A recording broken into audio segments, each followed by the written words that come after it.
Hello everyone, how are we all doing today on this fine day? How are we all doing? Hope you're all well. Let's see. First things first, a little Patreon announcement. What would you like to see? The vote. The results are in. The votes have all been cast. What am I doing? Well, it looks like I'm doing Daniel Freeman's Why Retire Admirals Early in War. 16 votes for that one. And whilst there are a great many on 11 votes, and I mean a great many on 11 votes, if 11 votes had come in second, I would have been crying probably at some point, trying to figure out how to do them all. Not physically crying, again, I'm British, but crying on the inside is what we do. Crying on the inside, always crying on the inside. But luckily, Glynn Stewart's Modern Frigates, Cruisers by Another Name, has got 13 votes. So I have one on 16, one on 13. So that will be the two videos which we will have this week. Well, not this week, but over the rest of the month, the two lives will be those. So if I just go to the Go Live section and I make sure they are scheduled. How are we all doing this evening? How is everyone? Are we having fun? I know I'm currently having a lot of fun. I'm currently having a lot of fun. It's been one of the fun things going on at the moment has been all the stuff I've been doing and organizing and getting ready and it's just been non-stop, but in a non-stop in a cool way. So how are we all doing this week? And I am quickly putting up those things so so people know what's coming, so they can see it and they can be interested and happy and hopefully enjoy them when they come out. I know I'm looking forward to it.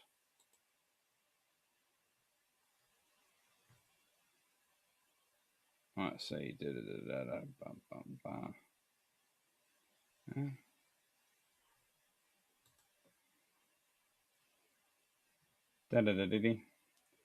We're up to Patron 56 and Patron 57, aren't we?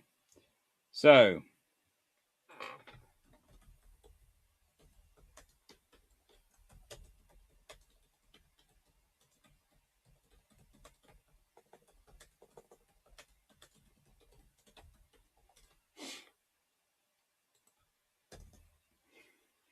why are my questions not showing up? The chat's update the chat, and chat's now working. Hello, sorry about that a second ago. I did have a few seconds where the chat was definitely not working. That was might have been mild panic flashing across my face, but it didn't last for too long, hopefully. So yes, Dan Freeman, you have won, which is always nice to know.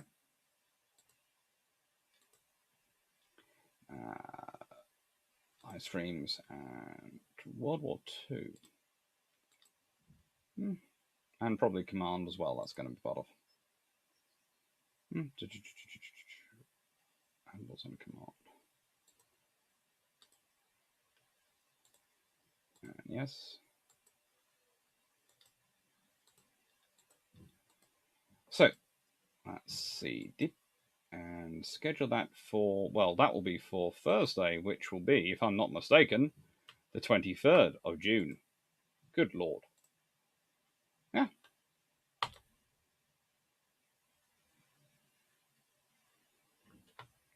So, let's see how we're all doing now that the chat is now working. Hello, Peter Dawson.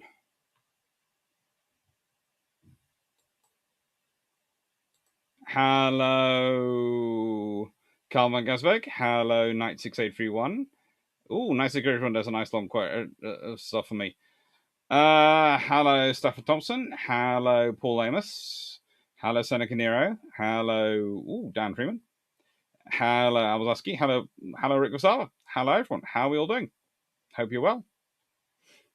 And hope that's now working. Dan is happy the victory is his. That's probably worrying. I should probably do something about that at some point, but you know.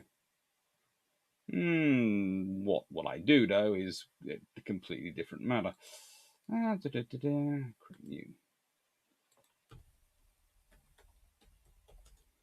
It came close. You did almost get me having to figure out how to fit in a third one this way, this month when I was going. But I'm wandering all over the place next weekend. How am I going to fit a third one in? Well, I would figured it out. I would have figured it out somehow. I'm not sure how I'd have figured it out, but I'd have figured it out.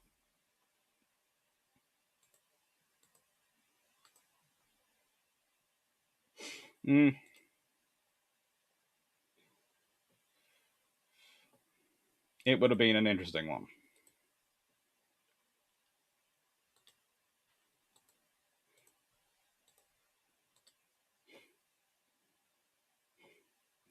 A paper model of R.P. Grom in 1 to 100, I say, gloriously landed on the to-do shelf. A paper model of the Grom. That sounds cool.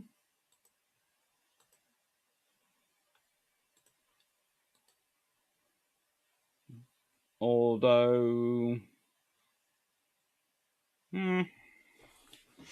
beat you before...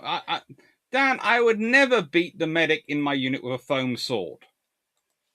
A real sword, maybe, not a foam sword. No. One doesn't beat a medic with a foam sword. You know, they're able to heal far too easily anyway. If you beat them with a foam sword, they'll never get it. Right, and so it's the hat thing, apparently, because I've been told by Drakinifel and Dan and also by John Bull that I have to do this. So we have the Blue Jays, who were a lot of fun. Although I didn't manage to get any of their autographs, but I did get a cool hat. But I did consider going for an autograph because there was one who really did put up an absolutely startling comeback and was worthy of support. The Sullivans, which is not still sinking, is actually pretty good condition, and I can testify this because both me and Drakinifel went as low in that hull as you can physically get. To which Drac responded, "How did you come out of there quite so clean?" And I came out like this. And I went, "Well, that's because I'm svelter than you are," at which point he did laugh. So we will just put that down to years and years of experience with my dad and just not thinking about it. But it worked. Little Rock, where, unbeknownst to people, I probably went the highest upper, but we'll leave that one side. Exactly how high and where I went on Little Rock. She's a very cool ship to go and see, and if you want an idea of what spaces you might be going to put into future science fiction, future ships in space, if they're assembling their own missile bays, and also modern warships, if we're talking about them assembling UAVs and UUVs in terms of how they're going to be assembling, what kind of structures you might need, what kind of spaces you're going to need, what kind of facilities you're going to need, it's really worth going for a wander around her. Old is new again. And Sackville, who's gorgeous. And this hat is really cool. This is a really cool hat. Let's be honest. It's got Sackville herself on the front, along with her name. It's got Canada's Naval Memorial sitting there. It's got her ensign and her number here, which is just cool. It's a really nicely done hat, but I don't think you can find many of those. And the one I'm probably going to be wearing for most of tonight's talk, Haida. Yeah, it's simple, it's sweet, but it works. It's very simple and sweet, especially when you compare it to Sackville's one. But it does work. It's sort of like the LaRock style one, but there again you've got the Sullivans, which also has the Destroyer on it. So there does seem to be a sort of half of them with, half of them without. There seems to be a sort of dividing line as to whether or not you're going to put the things on there.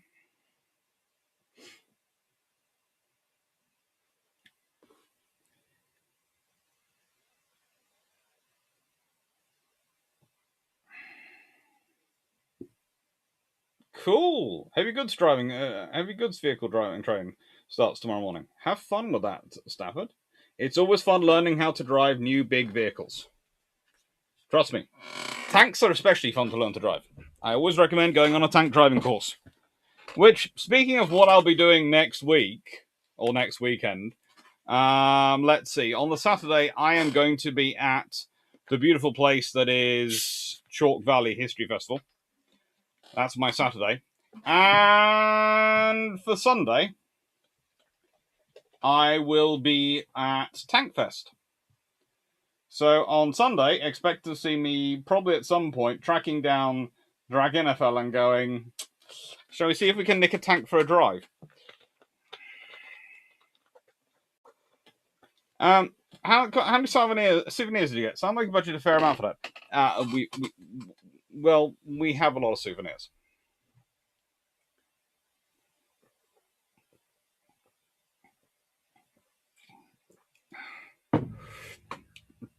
But to be fair, one of the problems with buying souvenirs was a certain gentleman was being very generous and going around buying them all for us.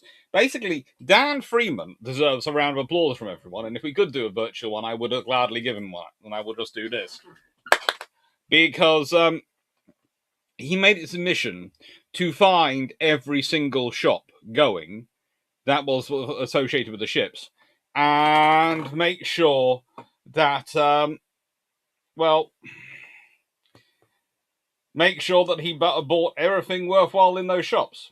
Hi, Jack Ray.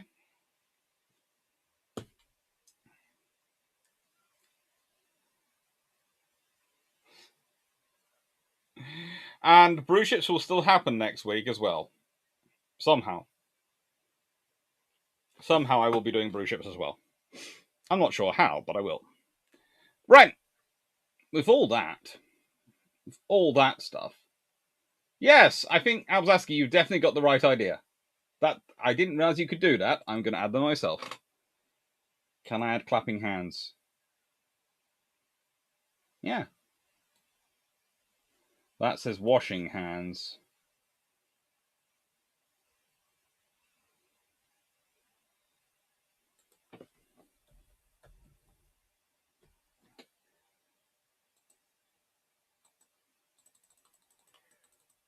He also deserves one of these, though, because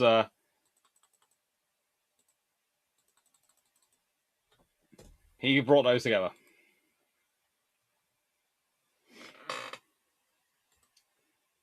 Look, to give you an example of what Dan tracked down, and this is something which is quite cool, but also worrying on a very specific level. This coin for the Sullivans is a special edition coin, limited edition. They're only producing a very few number of them, and it really is quite cool, although the light does make it shine really quite bright on this focus. And yeah, he gets me number 69.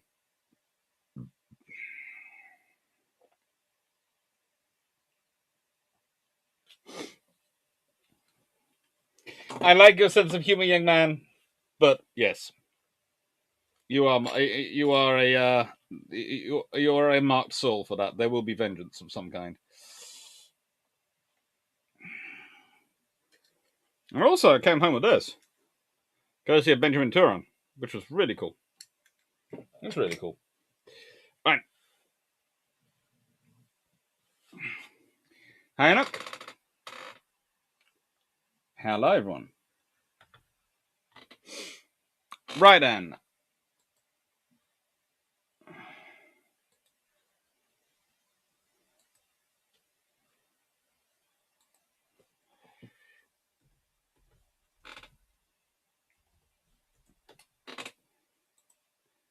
Let's get into the first book of today, in terms of what I'm going to give you a bit of reading of. I just think this section is going to give you all chills. This is from Nine Sailed Star, which is Glynn Stewart's Kickstarter book, which I am doing a bit of a push for, but that's because I now read it so much and it's really quite good.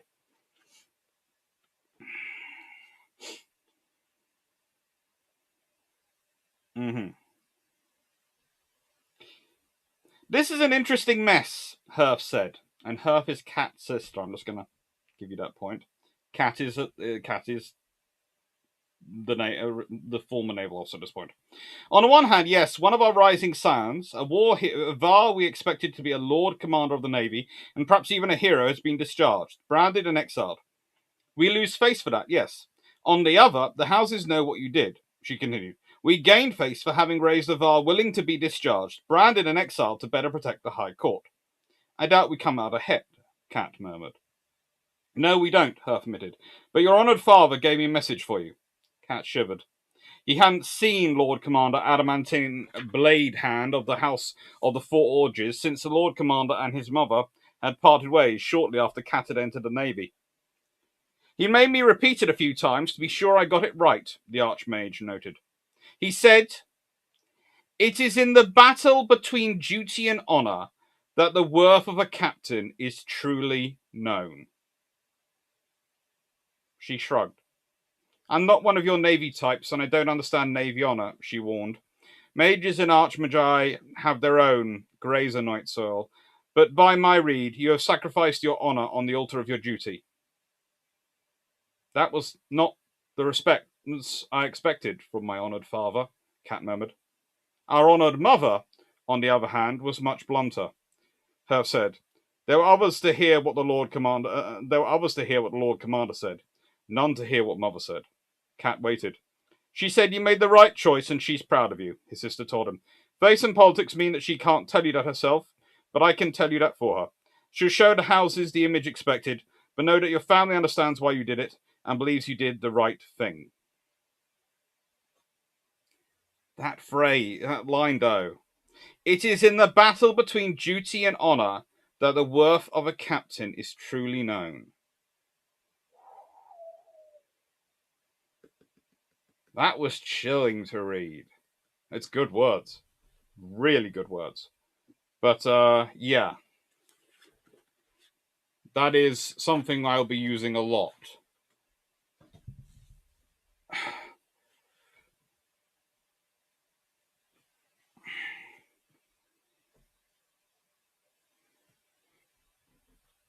Alright, let's see. What questions are there? What do you think about all those new tanks that are getting announced now? I'm looking forward to them. Let's see. Questions. Nice again. I was reading the Against All Odds Hood and Bismarck fight. Oh, this is gonna worry me. I can already tell when I haven't read the rest. Where Hood sinks Bismarck and Bismarck blowing up like a moto. Watching Deutschland Spree, Karl Rusch, Königsberg are sunk by Nelson, Royal Sovereign, and Naid. Well, that would happen. Honestly, if Nelson, Royal Sovereign, Naid managed to corner those four, there wouldn't be much of them left. Emden is sunk by Repulse with help from Royal Oak, and Leipzig falls to Nelson. Again, in the nicest way, the moment you say anything ends up against a Nelson or Rodney in a scenario where they can't run away, they are going to end up being crushed. There isn't much that's short of a fully... And when I say there isn't much, barring probably some of the larger American ships, Iowas, etc., and Japanese, there isn't much I'd want to take up a Nelson or Rodney. I would quite happy if I can go faster than them, keep away from them, but I don't want to get in gunnery range, because if I'm hit and damaged in any way and slowed down, and they're still coming for me, they are the closest thing to the N3s that were ever built. And let's be honest, the N3s were supposed to be a basic, solid lump of steel, bored out just enough to fit an engine and some guns. Leaving only Hipper, Koln, Prince Jürgen, Scharnhorst, Gneisenau. Plus, how many other surface ships? How does the rest of 1941, the rest of the Second World War go if the art school reject cut the Kriegsmarine funding so much that all service conscription is suspended? U-boat construction is curtailed to build replacement service units until after a battle of the Royal Navy. Well,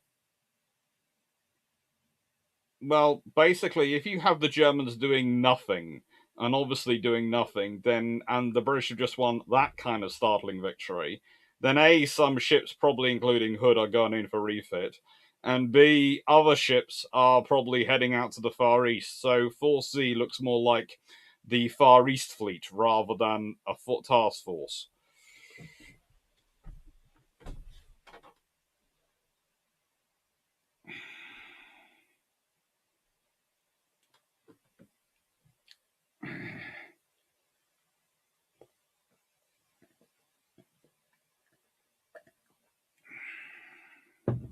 Hi, Enoch.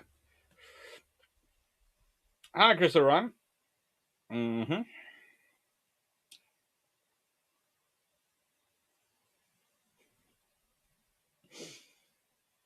Hello, Brandon Larson. I'm gonna have to. Sorry, there's a cable which is.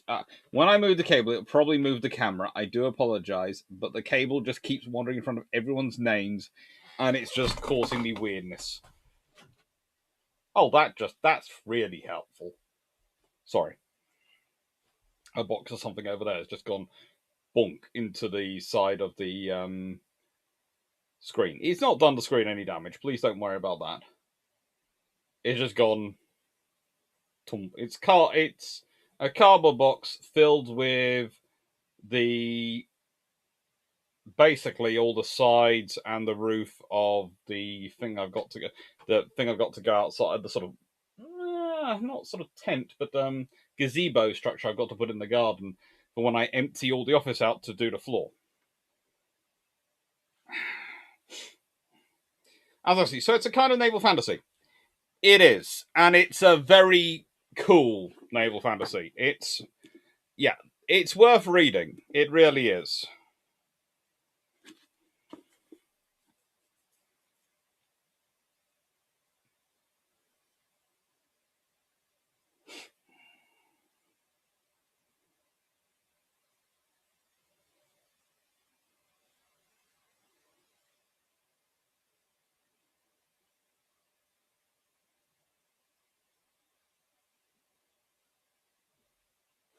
It's something really cool to read. If I give you an example on the back, and he has promised that this will not be the same on the back of other books. So, the words of prophecy propelled the Captain Greentrees of the House of Forest into choosing his ship and his crew over the honour of the High Court of the Elbar. Now stripped of magic and command alike, he is an exiled captain, no ships and no mission. Brushfire Hammerhead is the shaman of her tribe. A leader among the Gobvar in exile in Elvar worlds, a barbarian in the eyes of people like Cat Greentrees, she is desperately holding together a crew of Gobvar in the worlds of their ancient enemies. Aman Bluestaves is an archmage of the Shining Kingdom, in command of immense political and magical power. Sworn to serve court and kingdoms alike, he is haunted by visions of a future where all is lost. Drawn together by Bluestaves' mission and the prophecy that commands Greentrees, the three gather a crew, but to avert the doom they have foreseen, they require an ether ship that can do the impossible. That's fun. Any questions on Chinese carriers that I'm basically going to ignore because bilge pumps this week is going to unsurprisingly be kind of dominated by it. So rather than let Bruships become bilge pumps with me doing it solo, I'm going to park any questions on Chinese aircraft carriers and just go listen to this week's bilge pumps when it comes out.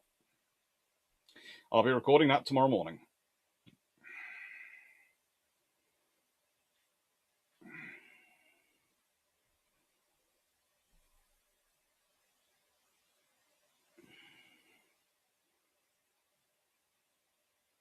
So, anyway, what would the reaction of the US Navy be if it got the 2022 budget without adjusting for inflation in the 1900s? What would they build and how gold-plated would they ships be?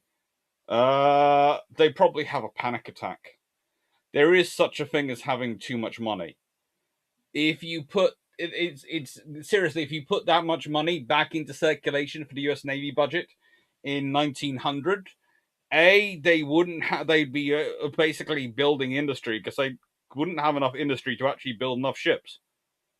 Not saying things would be gold plated, but yeah, what they could afford to build and what they built, they'd basically be building an entire new infrastructure network. Hello, Strider. Yes, I'm live again. So basically, sending there, they'd be having a panic attack. Andrew, Paul, hello, Andrew, how are you doing? In the Against All Odds series, Hood has already received a small reconstruction. She gets a hit similar to the fatal shot in real life, right, in her fight against Bismarck, and the series does allude that the refit saved her from being sunk by that shot. That's nice.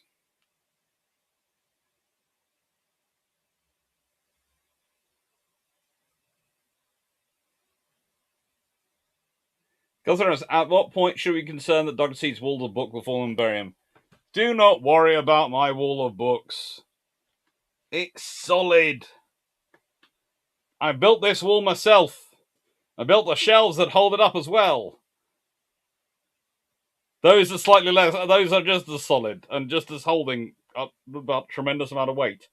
But soon they will all be out of here. The gazebo will be up in the garden. So I actually did set up the gazebo on Friday, and then they predicting storms. So I just thought, well, that's not sensible because I've got to leave the stuff out there overnight. And the reason I've got a sided gazebo with a floor and all sorts of things is because, honestly, to protect the books overnight. Because I don't want to cut them all back into the house because I've got no room for them in the house. And so I box them all up and put them up in the attic. And I'm sort of going, I don't want to do that. So I've got a gazebo. They're all going to go out of the gazebo. Going to strip everything out of the office, lay the new floor, finish the shelves, paint in here, as well as paint the outside of the office, and be back in. And hopefully that will all happen between a live on a Thursday and a live on a Sunday.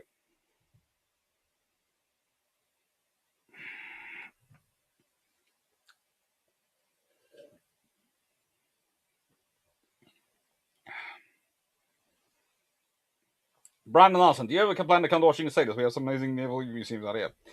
I hope so, but it's a case of, well, as we've been discussing with the trips to Canada and the hoped Pacific, perhaps just Australia, perhaps just we're sort of working out what the trip will be. And at some point, me, Drac, Dan, and John are the the Nav His Can 22 crew will get together in Chatham. I think we've planned. Sit down and have a chat about it and work out what our next trip's going to be and what we're going to do properly and start sort of fundraising for it, because we will have to fundraise for it, because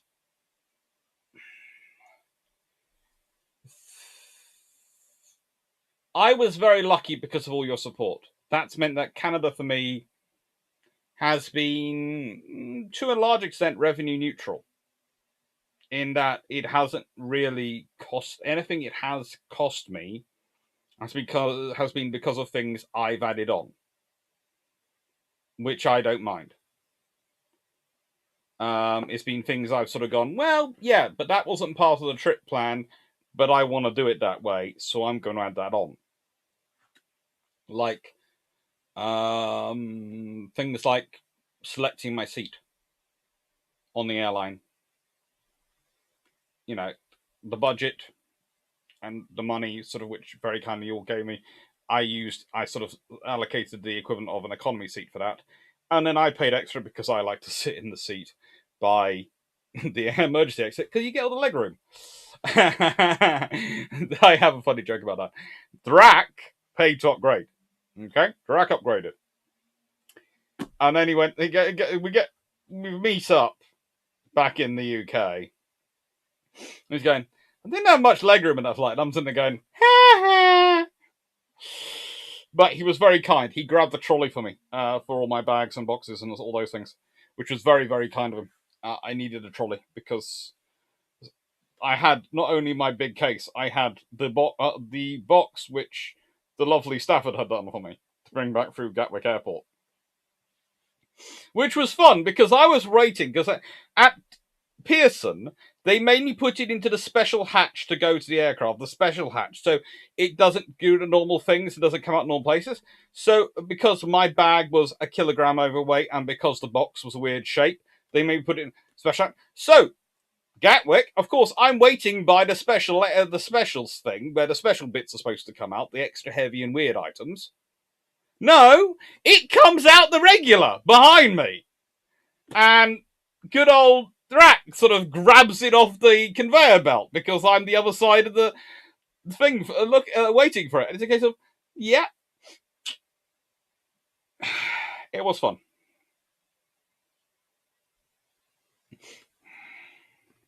But yeah, so basically what I'm trying to say is, with your support and I managed to do the Canada trip. If we're going to do it as a group, I can probably afford, in terms of time away from work, and I don't want to set in everybody's way, but if I continue to do it, if this will sound so bad in my mind to say, but if I can fundraise for it again, like I have done, I can do one trip a year. So yes, I'd love to visit Washington State, and I do want to visit Washington State, and I do want to visit the other side of Canada, and sort of I would like to combine those two, but that's probably going to be a couple of years ago away because I can do about one trip a year at the moment. That's what I can afford, and it's the thing is, there are weird expenses which come up, which I was lucky enough to cover in my costs, but it was things like insurance. You need public liability insurance, but public liability insurance in the UK is very different to public liability insurance in Canada. And I ended up needing to get a public liability insurance from a British company that has a subsidiary in Canada, so they gave me dual insurance. And I'm working out what we're going to have to do for Australia. All right, next question. Or anything else in the Far East, that's going to be more interesting. How many books will Glynn Stewart Industries now be publishing for you? None. And again, I will point out he's given me no money. Nothing, and I do not do paid reviews. This is an interesting one because it's a review of a book by a friend. So expect me to do something similar when I review Drac's book when it comes out, etc. I will, of course, give that the same attention. And I always, as you all know, follow the same rule with friends' books. If I like them, I talk about them a lot. If I don't like them, they don't get mentioned at all. But I do discuss it with them in private, explain why I don't like it. That one I like. Andrew Paul. Taking a leaf out of the question about 1907 and getting a 2020 budget, how did the RN do if they got the combined naval budget from 2015 to 2022, adjusted for inflation, in 1945-48 each year? Adjusted for inflation. So if they got the combined naval budget from those 7 years, for that adjusted for inflation back, you would see a completely rebuilt Royal Navy. Probably Britain would go through would be having the case of a economic boom thanks to that level of construction going on. And South Johnson, has anyone asked you how Miss Foxy's done by you? My mum's adopted Miss Foxy. And my mum has been putting out, she found out exactly what you're supposed to put out to help foxes, and she's been looking after her while I've been away. And yes, Miss Foxy is now, I think both the Fluffs feel that they are being slightly replaced by the feral Fluffy research assistant. Or as I call her, the non-house limited Fluffy research assistant.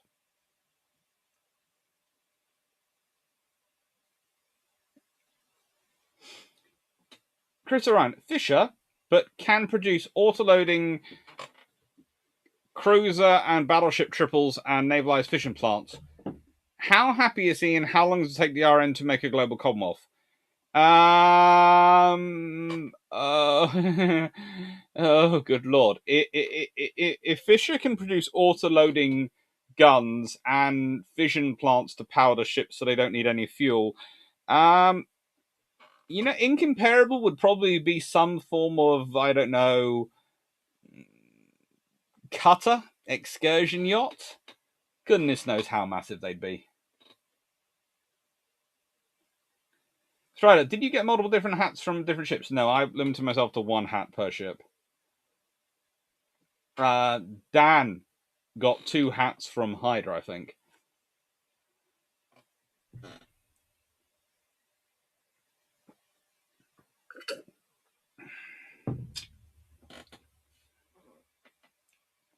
Seven, I still can't get over the cost for the gear Draconel got for the trip in relation to his channel revenue. Yep. You do. It's not cheap. Getting the gear cover. It's worth it. You know, I've looked through some of the videos. They're really, really cool videos. But it's not cheap to produce quality. Which is fun. I'm looking forward to especially the Hyder video I'm going to put out at some point. For Hyder. And both me and Drac, of course, going to do Hyder videos. And I'm going to do a video on Sackville. But that's going to be my flower class video to an extent.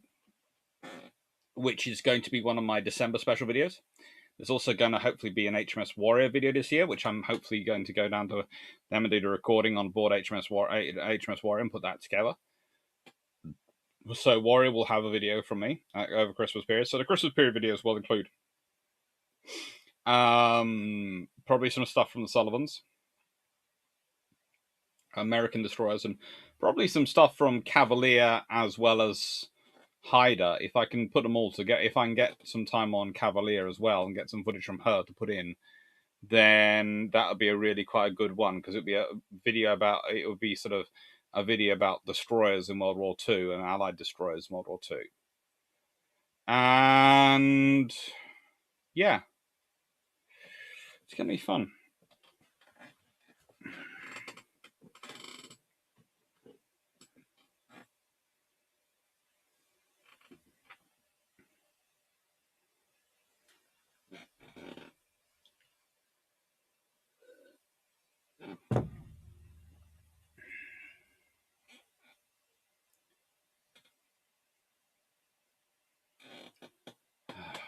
Let's see. Nice to hear everyone.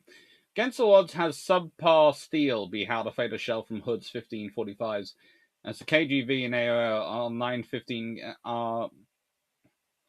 against the odds are 9 15-inch KGVs, which results in QE's R's Hood's 2 renowns are being outgunned.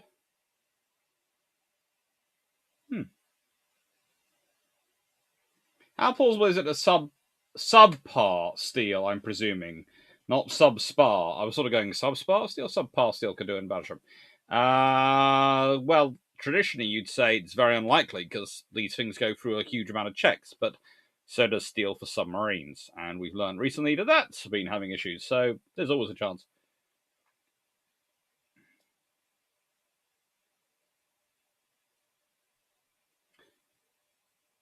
Brandon Larson.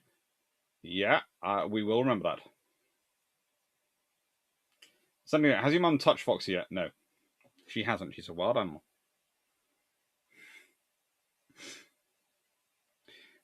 Anik, well, did you give any lectures while you're on the trip? Not really, because the place we've been talking about, who'd been talking about Anik's lectures, ended up just dropping it as an idea. And then after we left and we come back, I received an email from one going, "Well, sorry, we just didn't feel it was suitable at this current time, but we'd like you in future."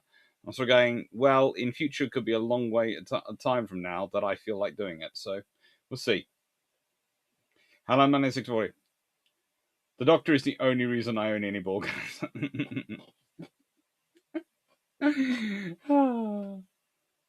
Right.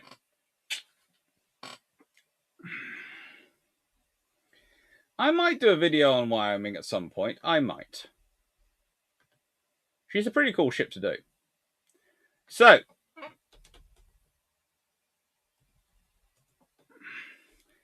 we have done The Nine-Sailed Star by Glynn Stewart.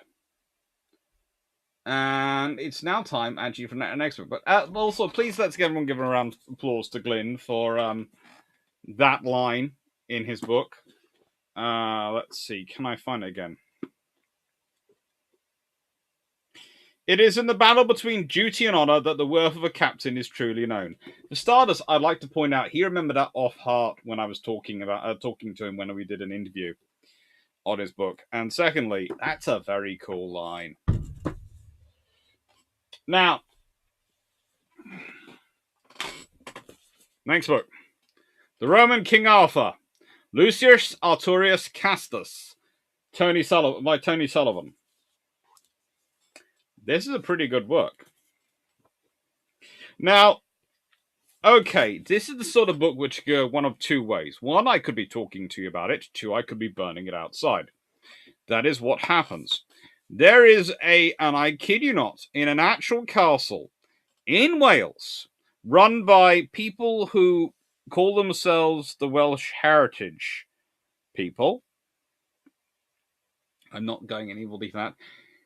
A display which suggests the Roman Empire at one point was run from a castle in Wales.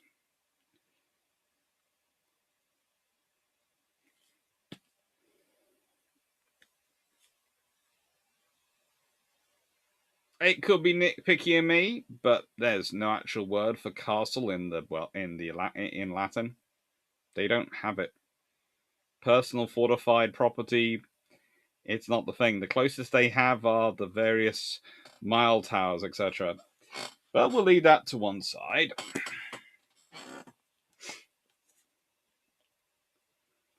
Anyway.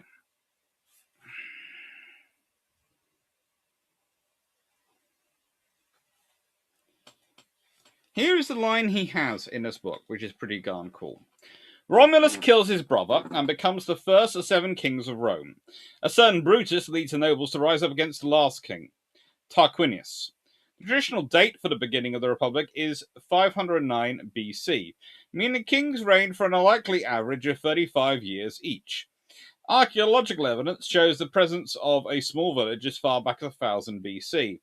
An inscription referring to Resi, an early Latin form of Rex, was found under the Forum in Rome in 1899, suggesting there may be some basis to the tales. Whatever the truth, it influenced the Roman mindset. Importantly, Brutus had the people swear an oath that Rome would never again be ruled by a king.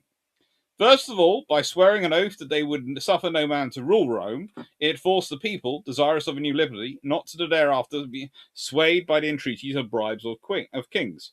Such was the aversion to kings that even the later emperors refused the title, although there was little practical difference. Brutus decreed that Rome was to be ruled by 2 consuls and 300 senators.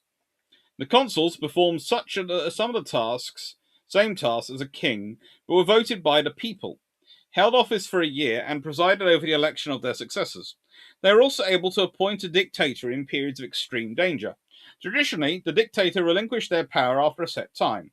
In the 5th century BC, Licinius Quintus Cincinnatus was appointed dictator only to step down after 15 days following a quick military victory. 20 years later, he was appointed again, stepping down just after 21 days. We can contrast this with Julius Caesar, who in the 1st century BC was appointed dictator for 10 years. It is telling that he made a point of refusing a crown offered to him by Mark Antony. This was no doubt a staged event, as the contemporary Cicero states, but the fear of kings and tyrants lay behind the motives of many later assassins, or liberators, as they declared themselves. Whilst the concept of the Republic and an aversion to kings was prominent in Roman mind, the letters SPQR stand for Senatus Populusque Romans, the Senate and people of Rome. And this phrase embodies the ideal, if not the reality, of the Roman government. As Rome expanded, its system of government also evolved. It became difficult to administer such a wide geographical area from what was the city-state. It moved from a republican form of government to an imperial system. In short, the emperors took on a similar role of the former official temporary post-dictator. Subsequently, powers moved from the Senate to the emperor. However, emperors never declared themselves kings, despite the political reality. We get a rough idea of structure from the figures below.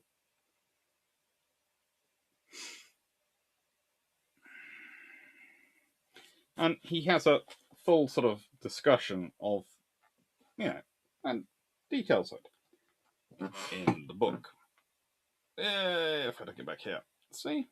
There's a trouble, because I had the focus set up for a human face. It is not that good when it comes to... There you go. And when I get really close, then you can sort of see it.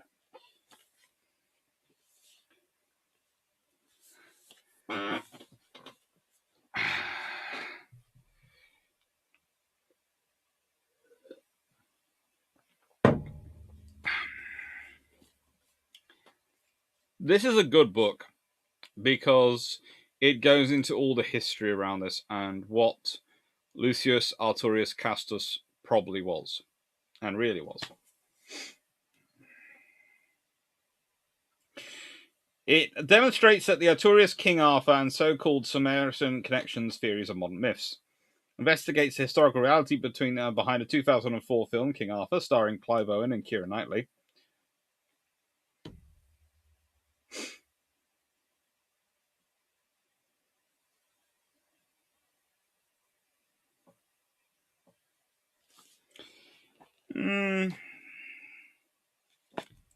It is a really, if you're interested in Roman history, it's a really good book to get.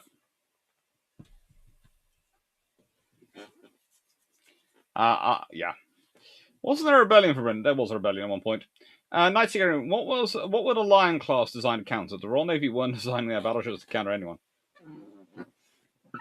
This is the point I often make. If you look at the King George V, what they designed to counter? Well, who's building battleships at this point? No one is. So why are you building a Lion class? Well, that's because everyone else is going for 16-inch. So basically, you're building your own 16-inch battleship. It's not to counter anyone, though. It's just that's what we need to have, a 16-inch gun battleship. And let's be honest, it would have been far more sensible if the KGBs had been 15-inch, and they'd probably continued on the Lions, and you'd probably had the Lions entering actual service.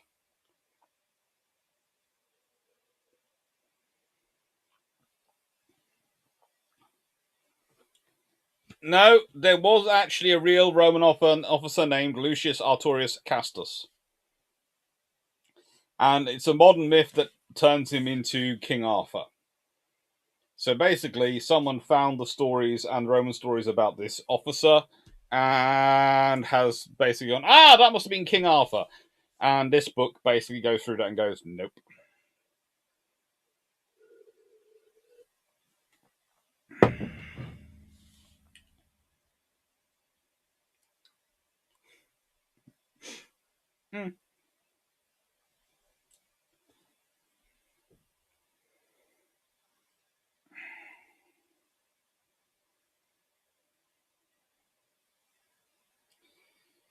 Chris just finished a game involving Kriegsmarine IJN subs. How plausible is the IJN pushing a pair of I-400s out to the U-boat pens in France in January 1944? It's potential, but it'd be interesting to see how they get there. Potential, but it's, it's not going to be an easy journey, and actually putting them out there to operate is a different matter than putting them out there to just go and turn up and try and retrieve some stuff.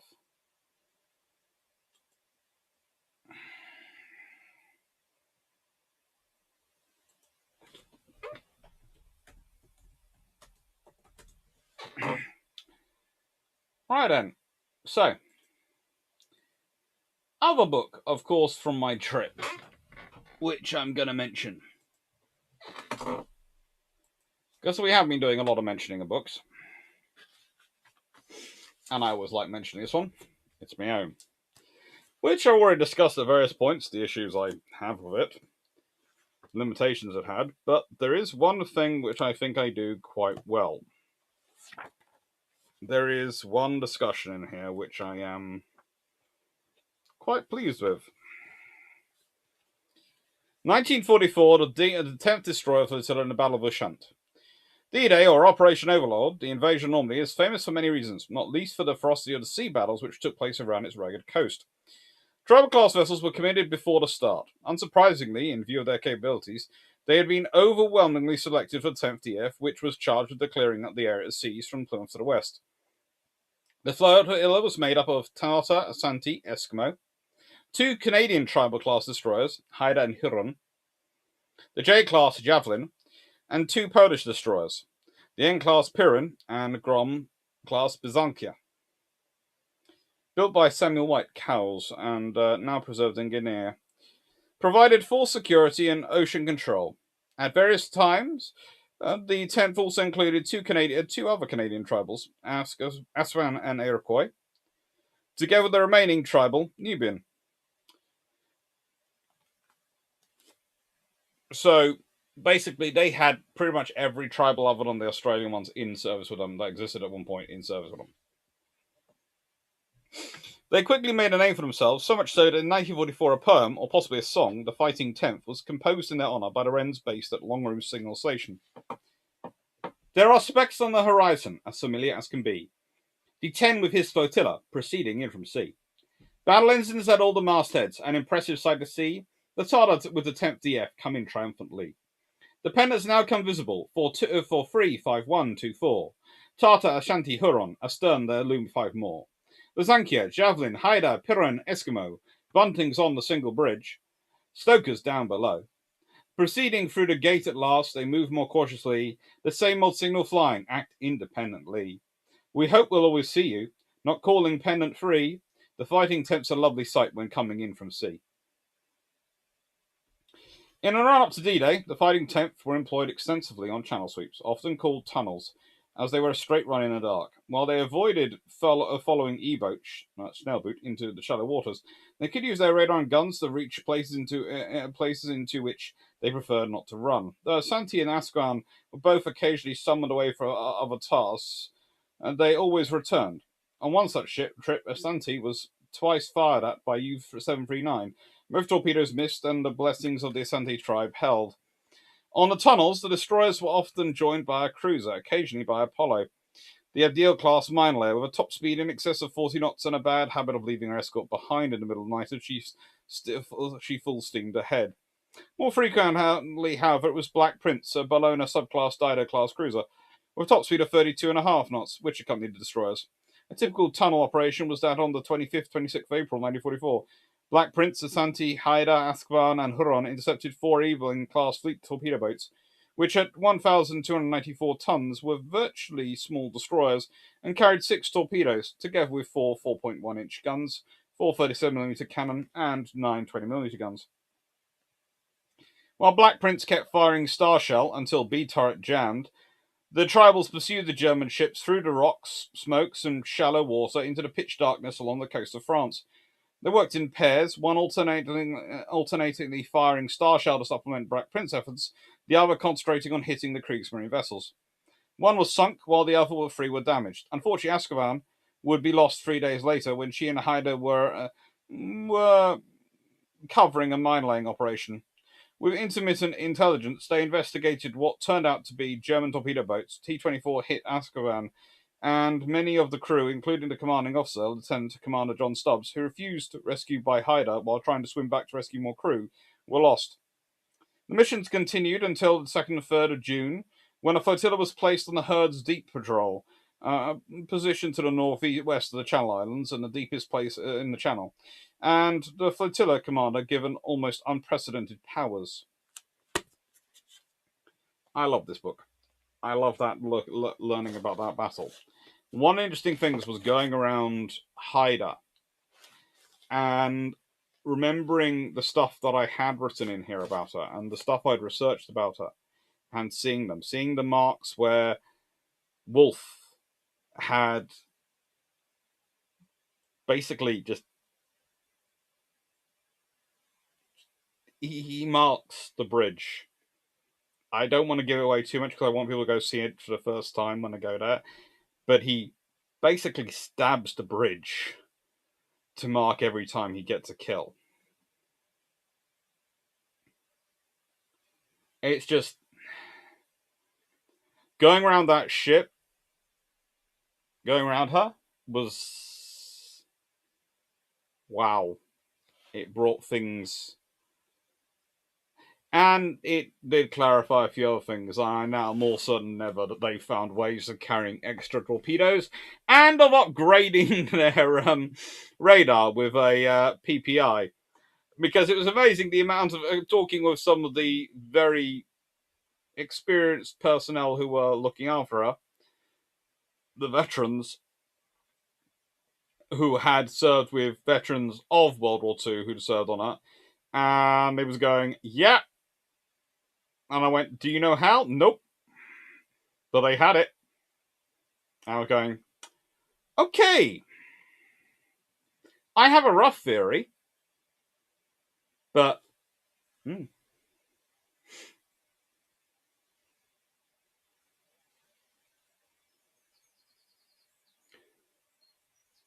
No, I think sorry, it's the French Lyon from World War One. How can you mistake Lyon and Lyon? Because I was probably hoping it wasn't the French Lyon. But also, you've just been talking about the King George V, and then you talk about Lion class. I'm sorry, my brain went there. Joys of spinning letters around. Leons, well, they're built in their permanent race with the Italians, so probably they are to somehow counter the Francisco Caracola class, but honestly, they probably won't. They'd probably get massacred by them. Chris Ryan, the plot had them being used as a carrier vessel for a Sea Dragon-esque V2 launcher. It gave me a decent chuckle, particularly the stealth hull plating. Yeah. Lyska Wicca. Lyska Wicca. Yeah. Grant, Nurjukin, the concept did it. Nice. How do you make the Italians surrender on December 21st, 1941? Well, depends. I could probably make them surrender earlier than that. If I'd had Ark Royal, Illustrious, Eagle, if I'd pretty much managed to get all three of those carriers together to launch the Taranto strike somehow, instead of having Ark Royal off with her own thing, had her involved in launching the strike somehow, and had Eagle, and so managed to put so many aircraft over Taranto, that would have basically taken out the Italian Navy. If I combined that with managing to get all the supplies that I could to North Africa and taking out the Italian army in North Africa and using the Navy to push them back, well, I've basically taken the Italians out of World War II if I've taken them out of North Africa campaign. And yes, they might pour everything into Greece, but if they probably won't get a Crete. The invasion of Crete probably won't happen because where are they going to go? And also, you're not fighting in North Africa and Greece right now at the same time. But that's pretty much what you need to do. You need to hit Taranto harder and knock the Italian Navy out for longer. It buys you a couple of months. It doesn't buy you forever.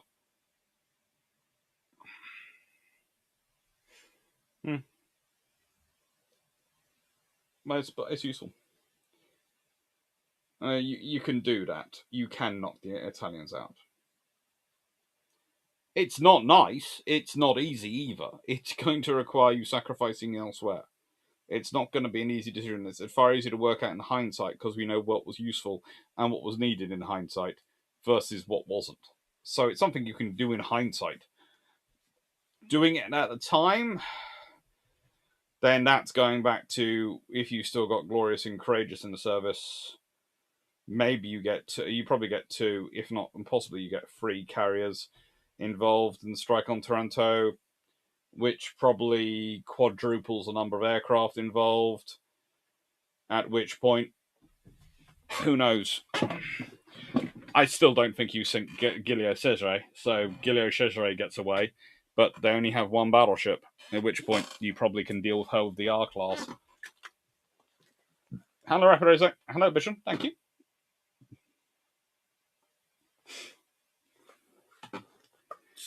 Engineer Sam, hello. Did World War II German railguns ever engage enemy warships? I don't think they ever got in a shootout with warships, but there's certainly some guns mounted on railway carriages which like to get into fight with Royal Navy destroyers in Norway. And let's put it this way. They got a few hits, didn't do much damage, but were annoying. When the tribal destroyer managed to hit back, they ceased to exist.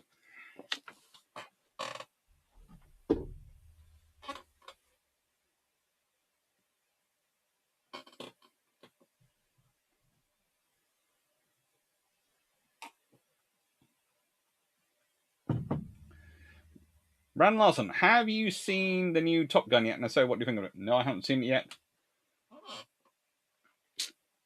How many seen? We went to see Jurassic Park instead, which was fun. Why wasn't Haida reused for the later Tribal Ecliptical Destroyers? Probably for the same reason that Belfast is only just about to be reused now. Because A, there's a bit of respect, and B, there's working out what you're going to do with the existing Belfast.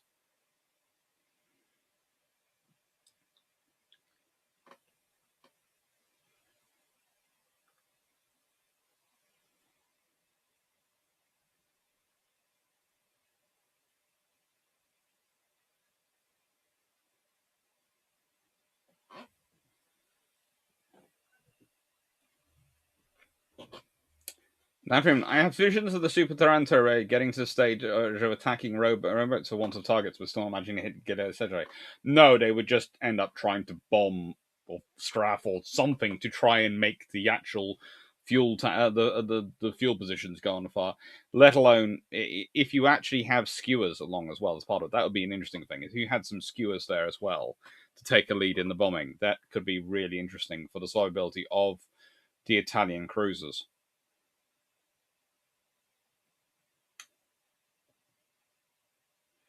Great win. Any idea where the apparently now debunked idea that Aswell was sunk by a torpedo launched by a British MTT came from? Were other MTVs even in the air at the time of loss? Nope.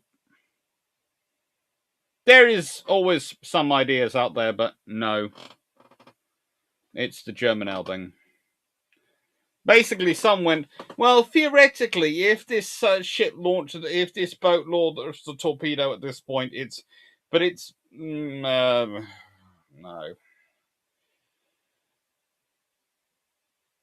Started as a torpedo if it had been launched from anything other than the direction of the Elbings would have come from a different direction. The problem with understanding torpedoes and hitting destroyers is HMS Eskimo. Okay. As I've tried to explain several times when going around destroyers, they have these huge spaces in the center of them for their engines and boilers, which run from side to side and the whole thing. And this is what shocked Stafford and Dan. Taking Stafford and Dan around Haida was amazingly fun for me. Because they both got to going, hang on, that's the... Yeah. You are in the width of the ship. You are in the only one of the few spaces where you can see both sides of the ship, which is actually below deck. There is nothing in here. So you get hit by a torpedo in the center of mass, you're gone. This is why it's good for a destroyer in ways to be hit forward or hit aft. Because he's actually got subdivision going on. But the engine rooms are these huge spaces, lengthwise, the full width of the ship, height. They get hit by a torpedo, you're in. You're gone.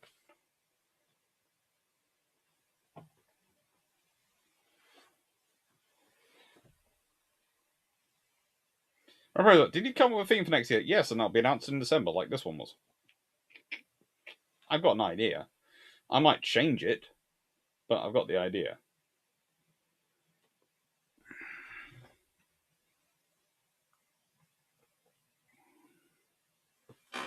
Reparator. American baseball versus cricket discuss.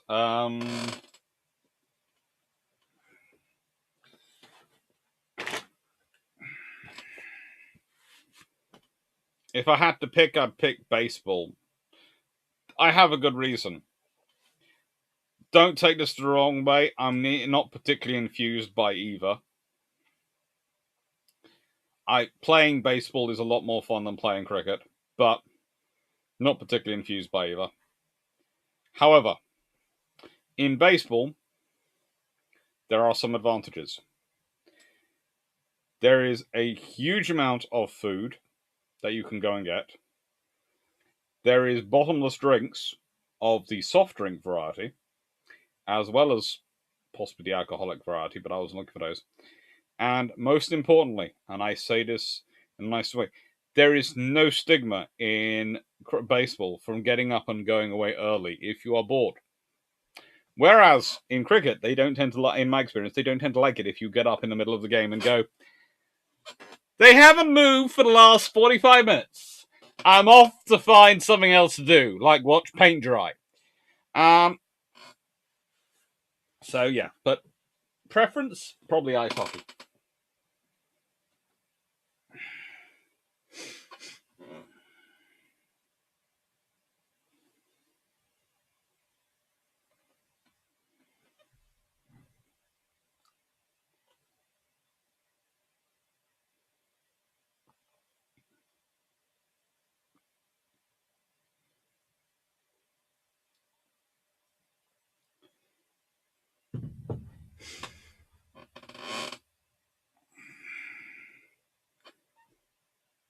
No, there's not even a courtesy lining between the water hull plates and the engineering spaces. Yeah, I did love where you were going, courtesy lining.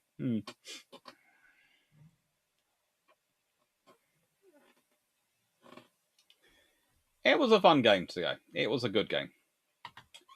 All right. So, yeah. 0107. So, Medieval Longsword by Guy Windsor. This is the next one that me and Drac will be doing our hitting each other with swords to see how much it works out video one. So I just wanted to give this a bit of a show off. At some point we will get round to this. But it does start off with the equipment required, such as weapons, armour and horses, was all determined beforehand. The duel could be on horseback or on foot, in armoured or unarmoured, in armour or unarmoured, and with a huge variety of weapons. This explains in part why Fiore included such a range of material. It does not explain, though, why in many places in the book the combatants are unequally equipped, sword versus dagger, for instance. This may be just a pedagogical convention, connecting in this example the dagger material to the sword, but more likely, in my opinion, the art is also expected to work in less formal engagements. The primary context in which we know Fiore's art is supposed to work then are the judicial duel, the tournament, the private duel. May also surmise from the fact that the unequally armed combatants are also depicted that it should be applicable in the following environments also: battle and personal self-defense in a 14th or 15th century urban or rural environment. At no point does Fiore explicitly discuss defense against multiple opponents, battle tactics, or self-defense, except perhaps where he shows a man with a short stick, bastoncello, defending himself against a dagger attack while sitting down. But the majority of the dagger plays depict an unarmed defender against an armed attacker.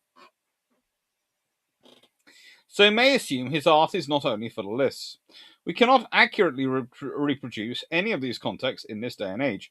Even if the equipment was perfect, the social pressures, prior conditioning and expectations, and of course the legality of public murder are all completely different.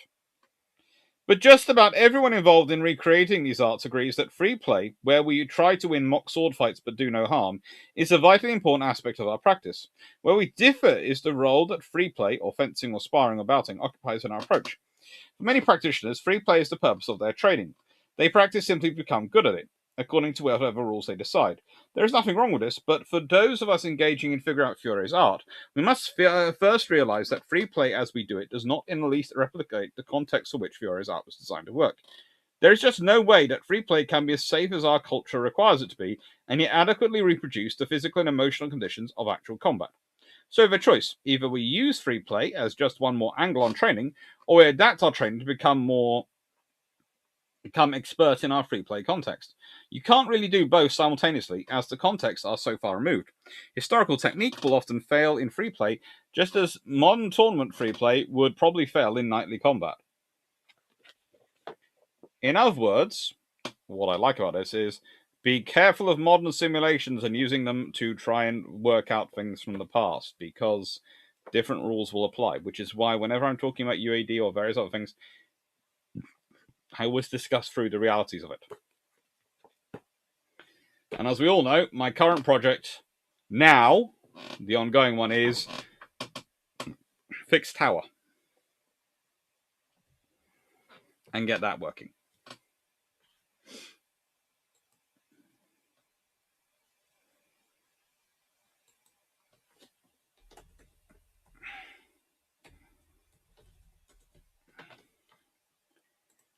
Right, let's answer some questions.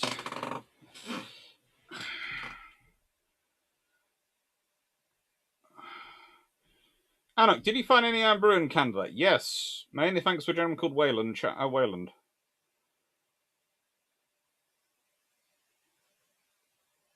John Sykes, your description of Hyder's engineering space leads me to believe this is what happened to our Cossack. Yes, no?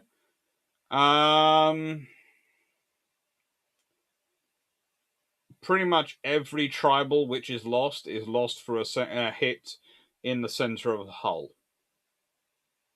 Pretty much every it comes into the center of the vessel. I think it's a 3D where Vian is trying to dodge, and he keeps dodging the air attacks, does quite well. And then the last time he dodges the wrong way, and the bomb manages to go down the funnel. Possibly it's down the funnel, or it comes into the center of the hull and basically blows into the engine room.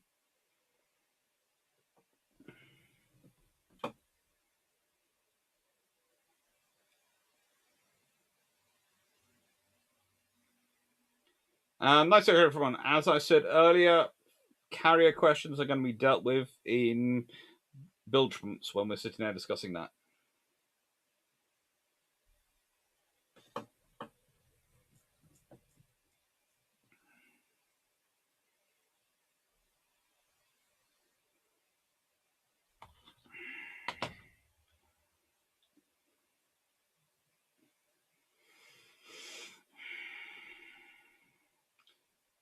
So how do you get lines into service? Just keep building them. If Churchill didn't order the pause in capital ship and carrier construction, they'd have been built. Which he wouldn't have had to do if they'd been not building decent numbers of sloops when they could have built them. You already had 360 odd sloops in service. You wouldn't have to bother about a crash building program of corvettes. Would you? So, Under Pressure by Richard Humphreys. Living life and avoiding death on a nuclear submarine.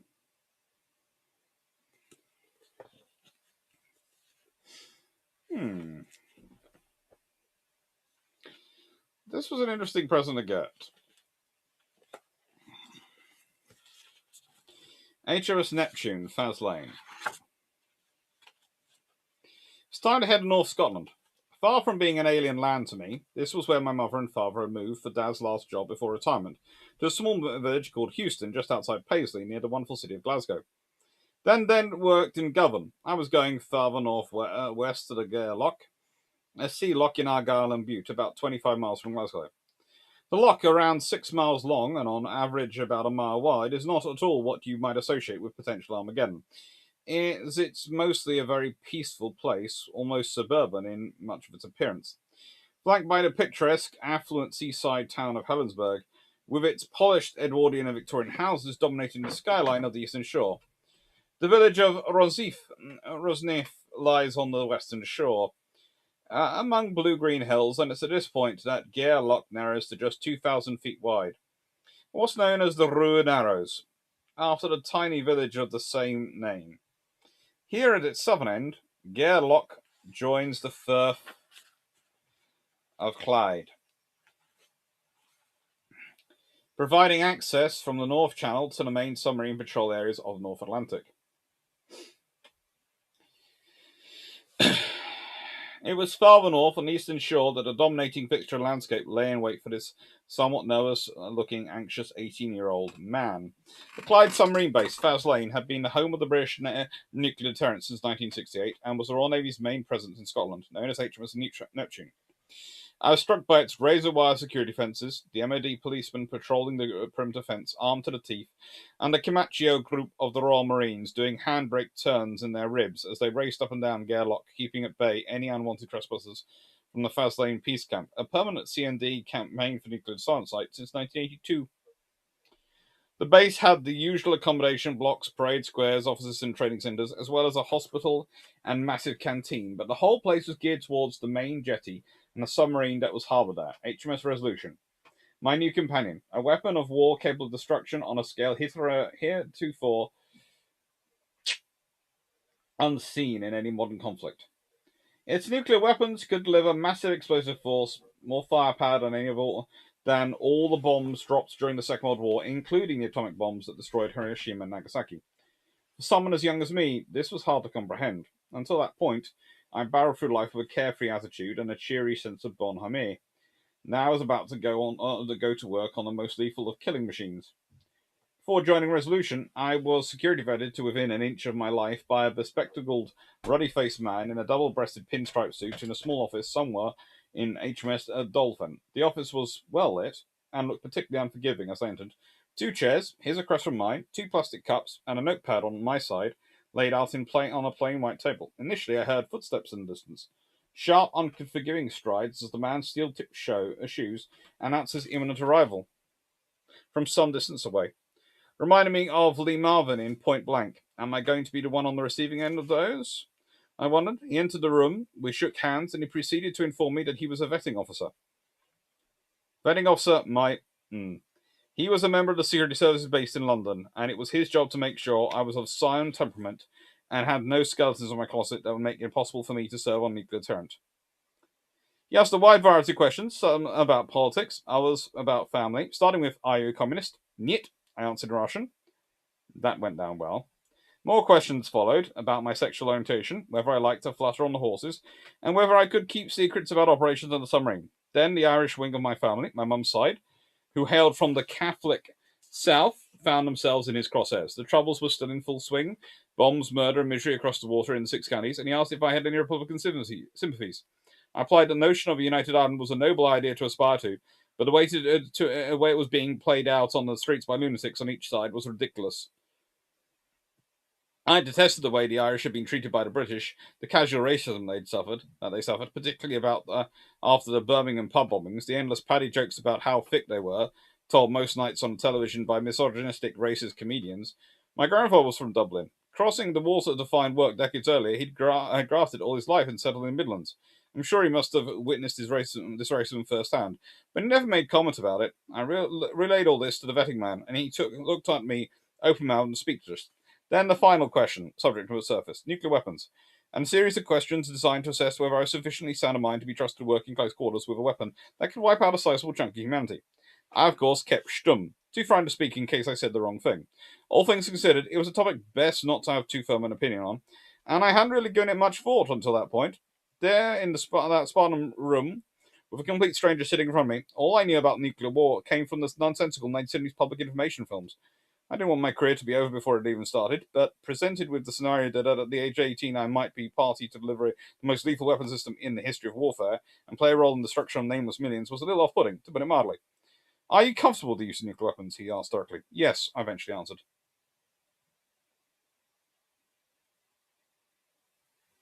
The vetting man looked me up and down and then jotted some final notes in his folder. A week or so later, I was informed I'd been positively vetted to serve my country. My national security clearance was top secret. Those meetings do not get any easier.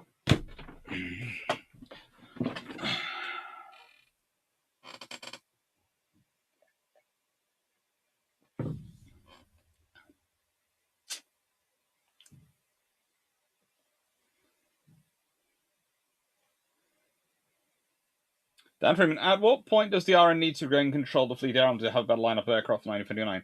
And what would they have had in 1942 if war hadn't started early?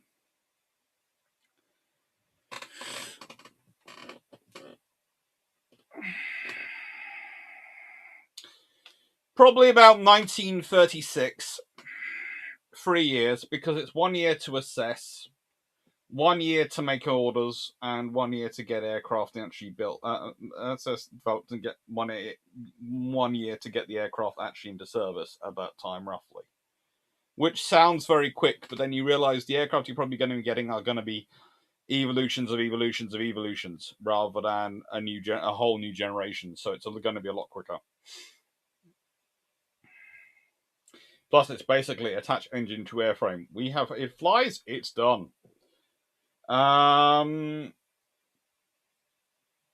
But if for 1942, then you're probably looking. If war doesn't start till 1942, then you're probably looking at a gull-winged high-performance fighter from Supermarine. You're probably looking at.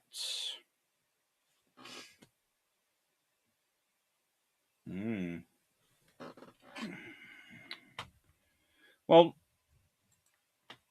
yeah, the Fairley.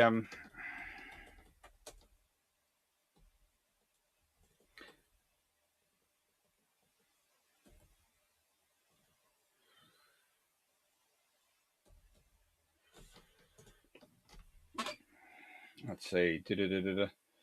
I'm getting it right in my head because the Swordfish is succeeded by the Albacore, is succeeded by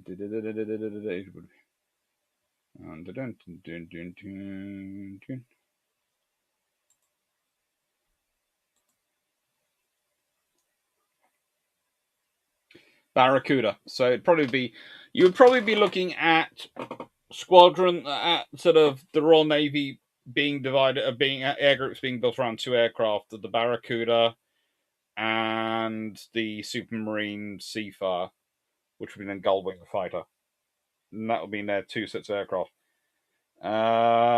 You might have had a longer range fighter as well,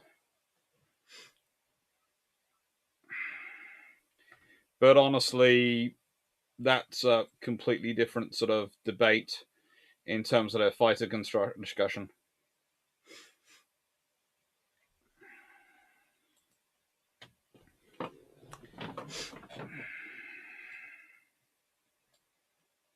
Actually, Chile buys HMS Bulwark for the Iron. How does that affect things? Which Bulwark? The one in service now? The LHD, the LPH slash carrier, which we had earlier. And there's been a lot of bulwarks, so you have to be more specific. Royal Navy.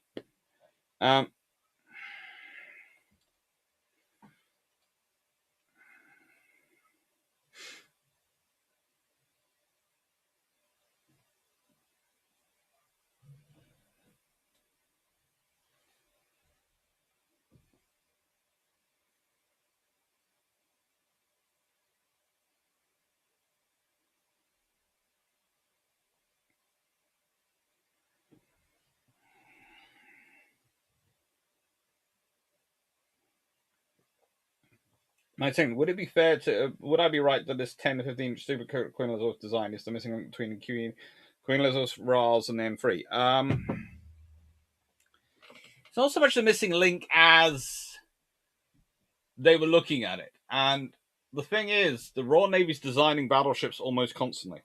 This is the point you have to understand. The Royal Navy never stops them at designing battleships. The Royal Navy never stops designing battle cruisers. I think they only actually stopped designing them probably officially in 1948. Possibly they still had some design work being done into 1950. The Central class one. If Chile buys Bulwark, well, she's probably not able to be called upon in the Falklands War, but she's probably going to be causing Argentina a headache.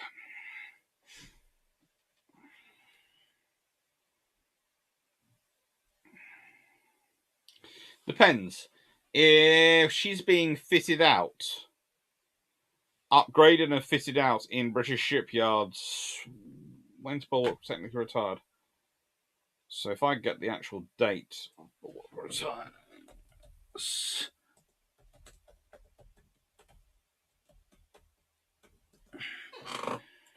So she is sold in 1981. So if she's going a full refit in 1981 and sold to, that's between being sold to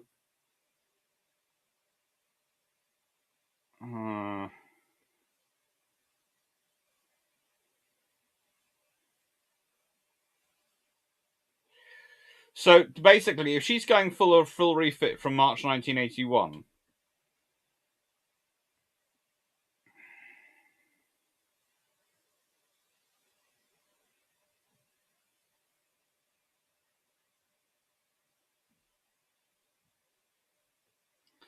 she wouldn't have had. They would have already found and possibly had reason to repair the machinery and structure damage that had taken place. So she would have been able to be rapidly repurchased and activated for the war. So she could have been used as a command as a helicopter carrier by an LPH by Michael Clapp, especially if she'd had her communications etc. upgraded.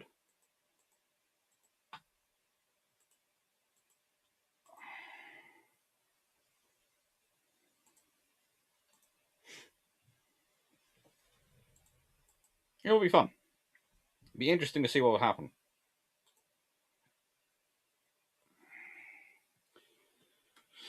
But let's say she is in the process of being upgraded, and that would maybe take her 12 months, which would take it around to March time 1982, which would mean that, especially if she'd been done in the UK, she'd be a big grey floaty thing that'd be viable in March 1982, which would mean if she wasn't sent off to the Chileans that quickly, because they were still working on her, she might well be recommissioned into Royal Navy in 1982 with compulsory purchase powers or some sort of agreement. And probably she ends up going south with the task group as the commando helicopter carrier, which means they get to offload all the commando helicopters and probably some of the anti-submarine warfare helicopters, and maybe load her up with some more some extra Harriers. Although operating Harriers from her could be interesting, but she could probably do it. So she could be taking some GR. She could take some, I don't know, GR1s or GR3s. Were they around last time? She could probably have taken some ground attack Harriers south with her in the initial thing, along with the commando helicopters. In which case, Michael Clapp ends up with a flight deck sitting in San Carlos Bay. And depending on how she's refitted, she could be very useful. He might also, nicest way with that kind of force, he might not go into San Carlos. Probably still would do, actually, because that would Rock still beats Exocet, but, you know. And that changes things dramatically, because if you've got a carrier going south with that many helicopters aboard, it frees up Hermes and Invincible for more space for other for sea Harriers and other strike aircraft, but B, you could well have got things like taken Chinooks down on the flight deck or something. They could have found a way to get the Chinooks south on her, rather than having them stowed up on the Atlantic conveyor.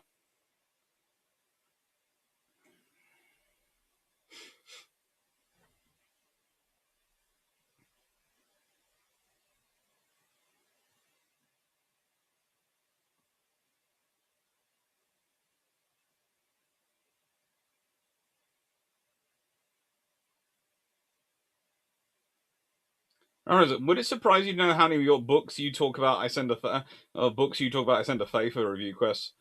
No, that sounds good to me.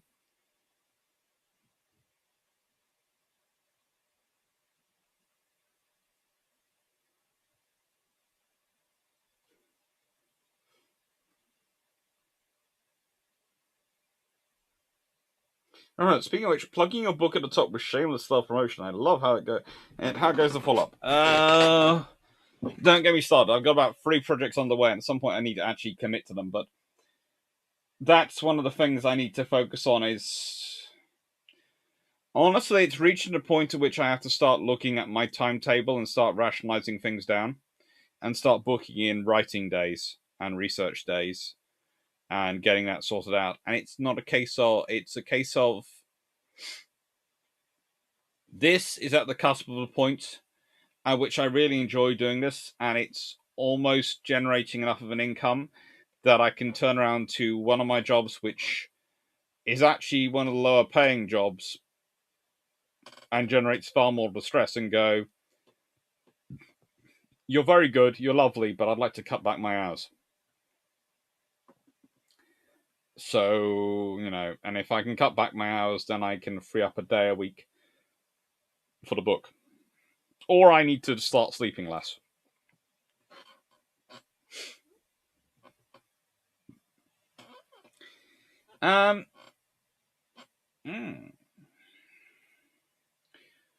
Great Dominion. What of the pre and early war requirements for navigator position? Practically all FAA requirements, including fighters such as the Fairley format. Well, okay. How do I explain it? So, for strike aircraft, an aircraft doing a strike and reconnaissance role, you need the navigator. For air defense aircraft, you need the fighter. You need the pilot. Now, the thing is, you have to remember in 1938-39, radars and beacons are just starting to come in. So if war holds off till 1942, the Royal Navy will have fully implemented its radar and beacon program. If it's fully implemented its radar and beacon program, then for fighters, especially for the air defense role, or even for the scouting role, if they are with the, they don't need it. Whereas the Barracudas do need the second seater for their longer range stills in tactics at that point. So that's the scenario dealing with, and why I say the change. Because it's one of the things you always have to remember. It's not just the technology of the aircraft which is moving forward, it's the technology of the ships they're launching from. And the ships have to advance their technology to enable the aircraft to use their technology, and vice versa. It's a mutually supporting thing. You cannot separate off the development of naval aviation aircraft from the development of naval aviation ships. The two are combined. It's one of the reasons why my PhD is structured as it is because those two have to go together, along with the operational, strategic, and tactical thinking that goes along with them, and how to use them.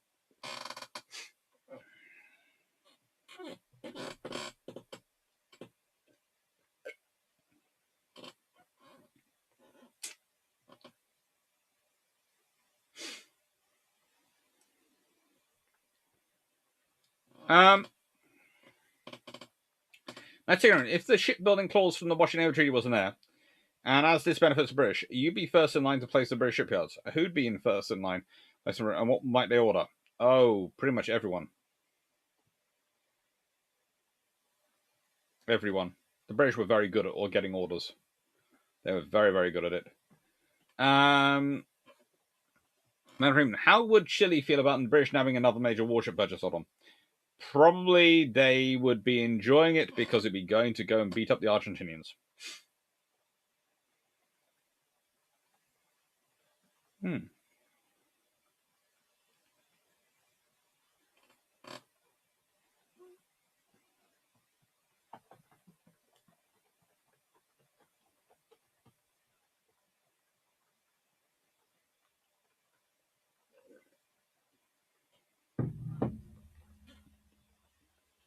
Andrew Paul, alternate history question. Yaren conveniently forgets that Roberts is still around as an accommodation ship in Devonport.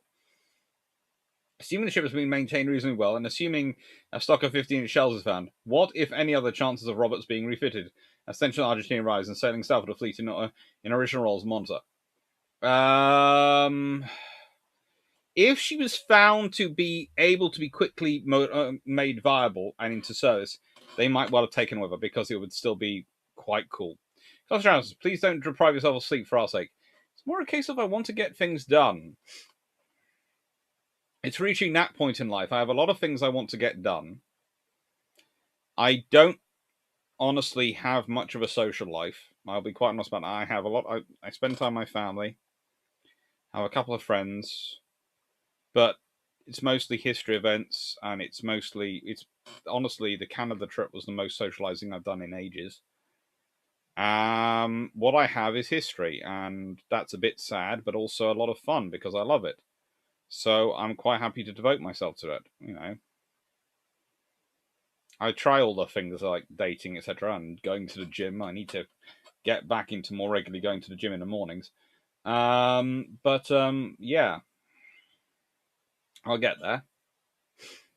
But what I have is history, and I'm quite happy to devote a lot to it.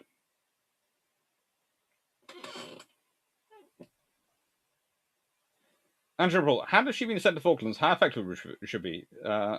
Terrible, taking available air cover into consideration. You would have HMS Roberts, if she came to the Falklands, would be sitting in San Carlos Bay.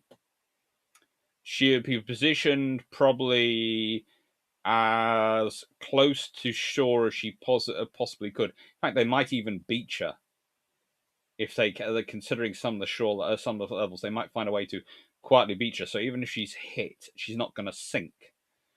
And then they would use her 15-inch gun to, well, from where she was in the Falklands, her guns could pretty much, at San Carlos Bay, she could pretty much hit anywhere in the Falklands and giving air support. So you can imagine Goose Green with the Paras going, well, H. Jones going, I could advance and charge up myself, or maybe, yeah.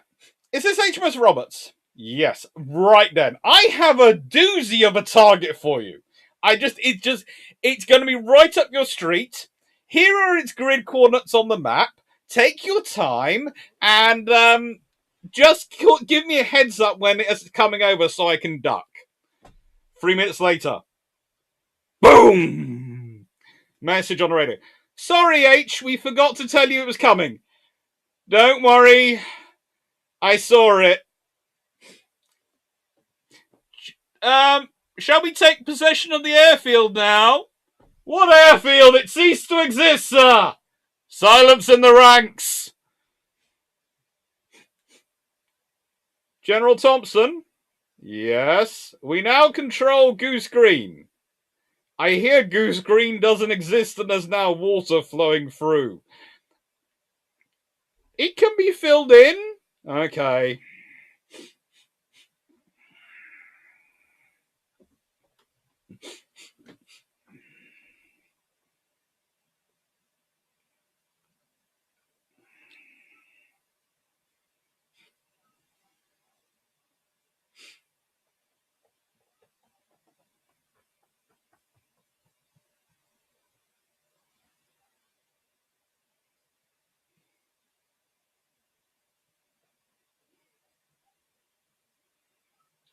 Gee, guys, some of the guns in the Imperial Museum may have been on a monitor at some point. One of them was.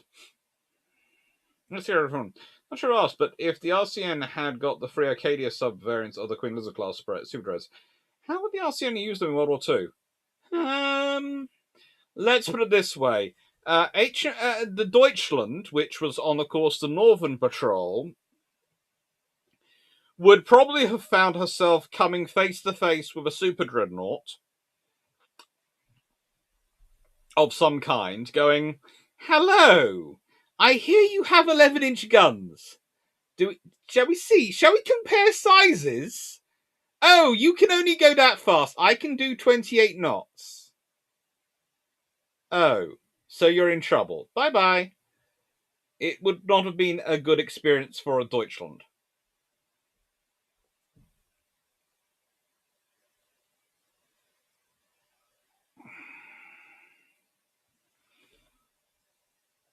I'm sure. Would Chile buy new battleships from Britain 1922-23? Possibly. Especially with some finance support. Don't we find Tara Roberts long run? Wasn't Tara still at Singapore and Hong Kong? Don't think so.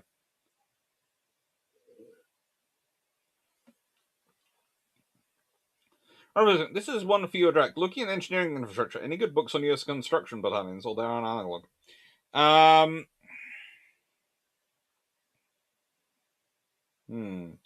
There is Monab's book. Oh. There is the Monab's book is quite good, but there's also the CB's book. Monab's is the Royal Navy one, CB's is the US one. And there are a few good books.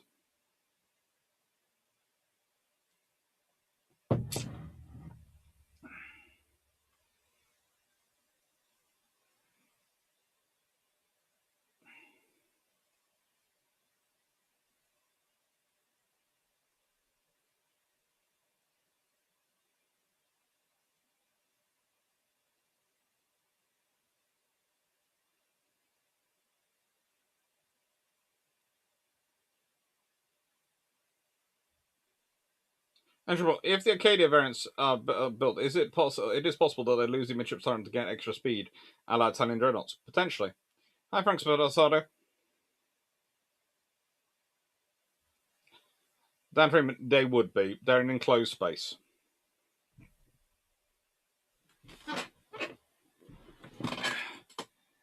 Right then, what was next on my list of books to do? Ba-da-da-dum. Ba-da-da-dum. So 0140 now. We 0141. Oh, it's appropriate for all the questions coming in on battleships.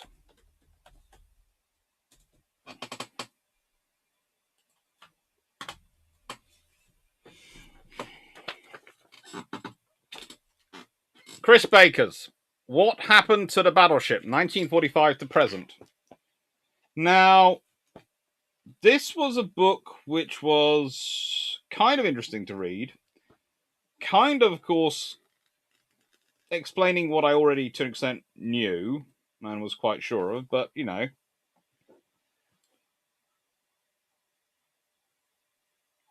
But it still had some pretty cool things in it. And I would have to say, Chapter 9 is especially one which really I found incredibly interesting. Chapter 9 is entitled Stalin's Oceanic Navy, the Soviet Battleship Ambitions.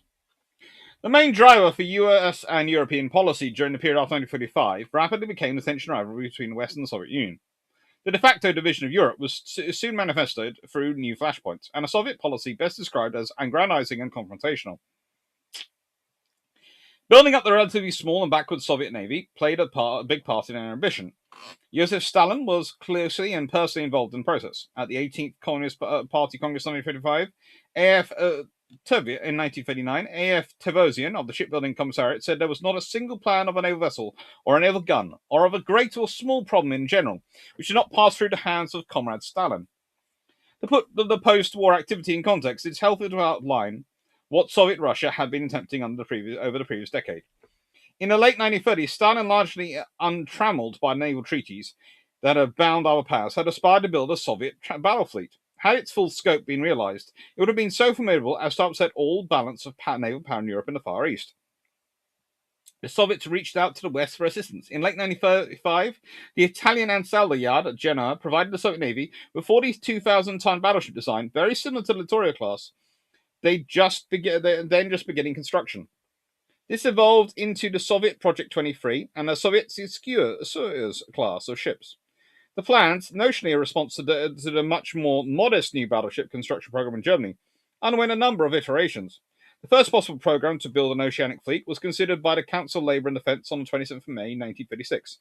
It called for 8 35,000-ton battleships and 18 26,000-ton 12-inch gun battlecruisers. On the 26th of June 1956, the Politburo approved 8 plus 16 for a total of 24 de facto battleships. I include all 12-inch cruisers in these totals. I wouldn't. I'd say they're building 8 battleships and 8 Alaskas. 8 and 16 Alaskas of a sort, which actually fits in 1939, especially if the Soviet Union had actually built any of those, then suddenly the Alaska class gets a whole new meaning of life after World War II. They would be supported by 20 cruisers, 182 destroyers, and 344 submarines. The hope for expansion ignited a debate about the purpose and priority of a big ocean navy in Russia, and Stalin called a conference at the end of 1956 to debate this option versus a more modest cruiser and submarine-based navy focused on the coastal defence and favoured by many naval professionals. The big navy party won, although dissenting voices were never entirely silenced. Admiral N.G. Kuznetsov, who was to be appointed the People's Commissar on Navy in April of 1939, said in his memoirs that we had no common point of view on that military doctrine. The naval doctrine was only in Stalin's head. Kuznetsov itself seems to eventually favoured a cruiser-based navy with a lean 11ing of aircraft carriers and a strong submarine arm. However, for the moment, he acquiesced in the battleship policy. By May 1937, the Soviet Navy was arguing for the plan the battleships to be in the 55,000 to 57,000-ton class, which would outmatch ships restricted by naval treaties. The USSR was barely knocked off in its stride by the bilateral Anglo-Soviet naval treaty signed on the 30th of July that theoretically limited both sides to 35,000-ton ships to match the King George V being built under the London Treaty restrictions. The Soviets extracted a concession that allowed them 16-inch guns. They never contemplated plans for less, and for the quality limits to not apply in the Pacific, where Japanese secrecy about their own plans was a big and genuine worry. Not long after, the official limit was raised to 45,000 tons, as the escalator clause of 1930 London Naval Treaty was invoked by the other powers. But the Soviets had always continued to plan larger ships. Still, in September 1937, Chief of Naval Staff Viktorov submitted more detailed plans for a Pacific fleet of 8 battleships, a Baltic fleet of 8, a Black Sea fleet of 5, and a Northern fleet of 2. This totaled 23 battleships, as well as just 2 aircraft carriers. This was converted in a shipbuilding proposal by Commissar P.A. Smirnov in February 1938. By then modified to 15 battleships and 10 battlecruisers, Kuznetsov inherited this program a year later and only altered it modestly to the extent of extending implementation to cover a period of 10 years. McLaughlin says this proposal never got government approval. This is a very interesting book.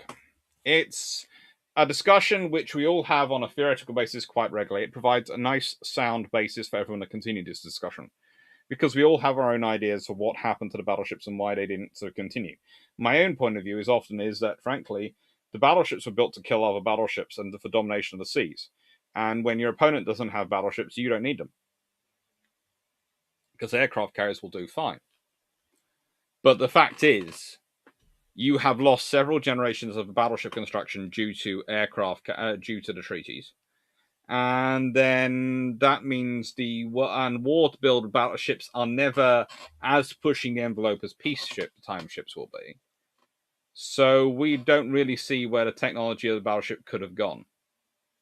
And we can all imagine what kind of battleship could have been built, arguably, if in 1950, etc., if the Soviet Union had built battleships. I honestly do not think it would have been a good road for the Soviet Union to go down, because the British and the Americans, if the Soviet Union had built some battleships, the British and Americans would have been forced to respond. The response would have been overwhelming and scary. I mean, you take... I have a feeling the British would have ended up going back to a Nelrod kind of battle canoe shape, purely for infrastructure reasons and efficiency, so they could get the most powerful ship on the barest minimum of infrastructure. But I can see it being... Well, let's put it this way. 9 18-inch guns, maybe more. Maybe now they've got a quadruple turret going 12 18-inch guns in 3 quadruple turrets, with the joy of as much speed as they can cram into it. And then it would be a case of, yeah, match that, Comrade Stalin. And Comrade Stalin going, I will try. And someday I might even succeed.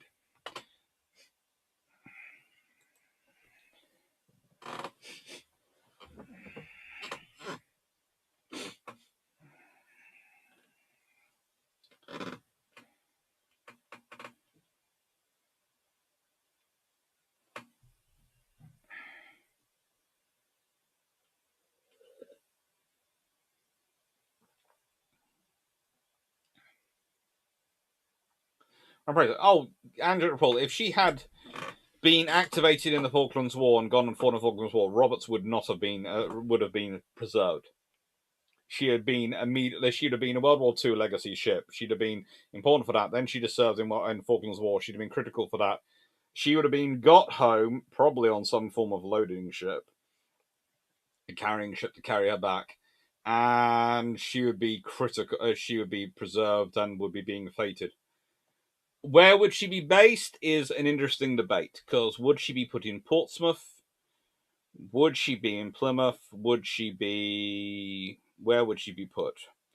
I don't see her replacing Belfast in London. But she still might end up in London. It's just they might... One of those dry docks which actually gets filled up in the 1980s might instead be filled up, locked in with Roberts sitting inside it.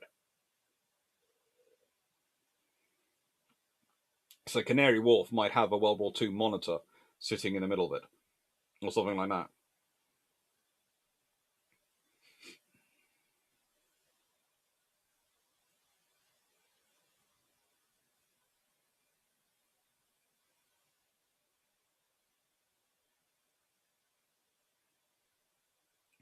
Dr. C, what if the UK goes toward Japan in 1939, but Italy and France fight each other in 1940?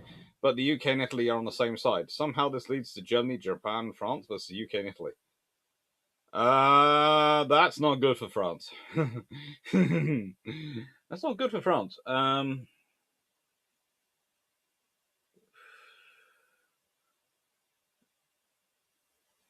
Honestly, for Italy, that's not that bad, because trying to do an offensive into Italy, you are going to be going across those mountains. That's not a good look for anyone. There is no way you can do blitzkrieg across the mountains. I'm sorry, Germany. You can try, but it ain't going to happen. And also, there's Switzerland in the way.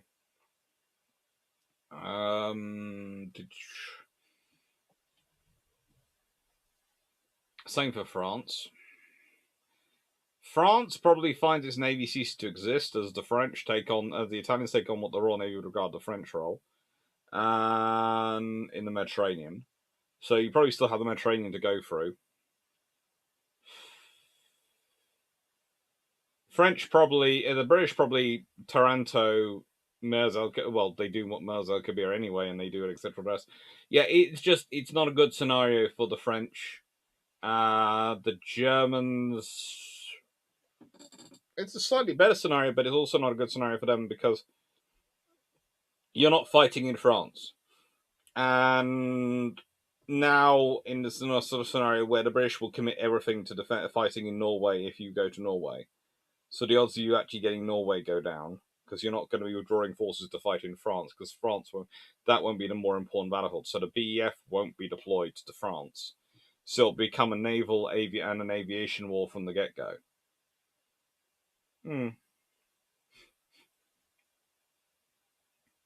That's true. Why is Naval 1918 and Super ignored as a factor for guts and naval spending when it has a role to play? It's not ignored. It's just ignored by some popular authors. It's not ignored by anyone who's serious.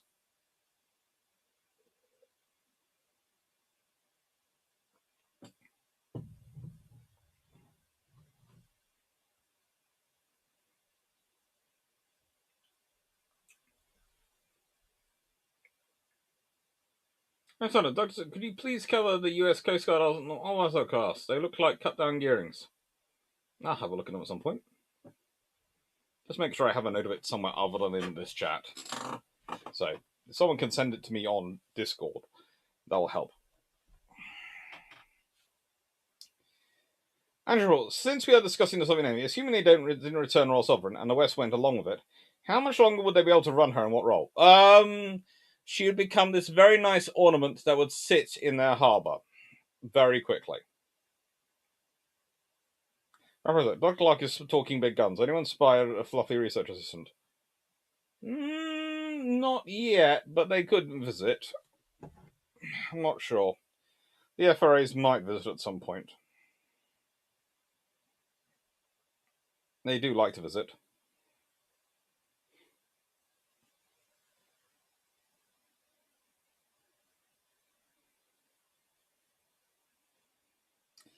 Actually, speaking of that, I'm just going to check if my sister's home safe.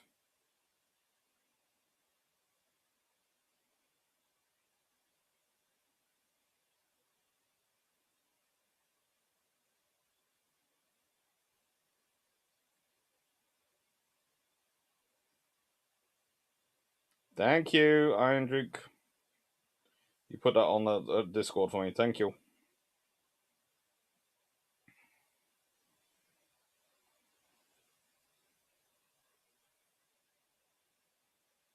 Okay. Actually, I have a new idea. If anyone follows Jeremy Clarkson on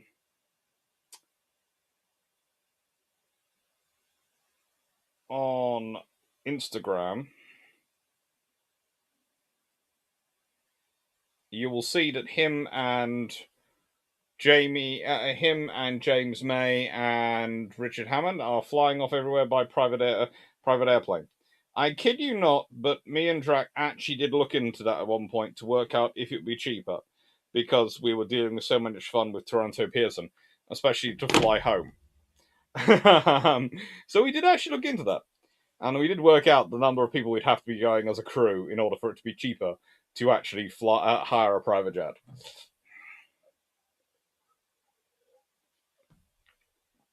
factoring in time lost to our souls by going through Toronto Pearson as a cost. Andrew Paul, considering most captured Axis warships were used for training, would Archangel have the same fate, or would she actually be retained as a single powerful fleet unit? Well, they would try and retain her as a single powerful fleet unit. What they could actually do her is a completely different matter. Andrew, then again, would the Soviets have wanted to set up a production line 15 shells if Royal Sullivan was retained as an active unit? They probably would have done, because let's be honest, it would have been a status symbol if they retained her. Now, why didn't Leonardo da Vinci break in half when she blew up? Because she was actually well built.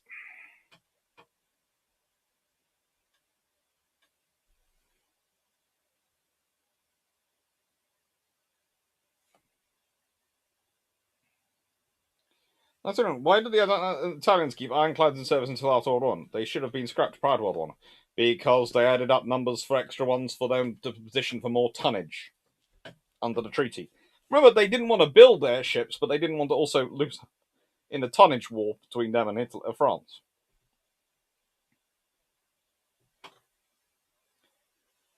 Stafford, before I forget again, that's a fantastic shirt you have on today, Doctor.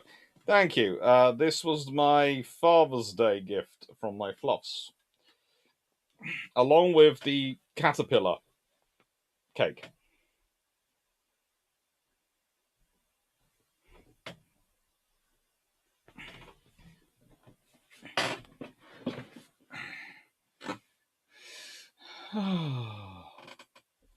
It is always fun. So, next book.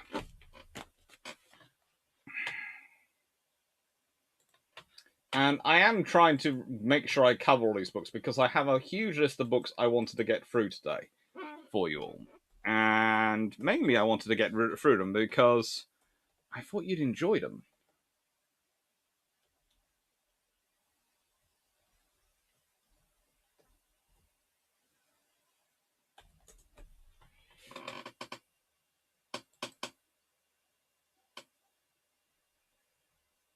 Oh. That appears to be a minute out from that one. I'm not sure when that started.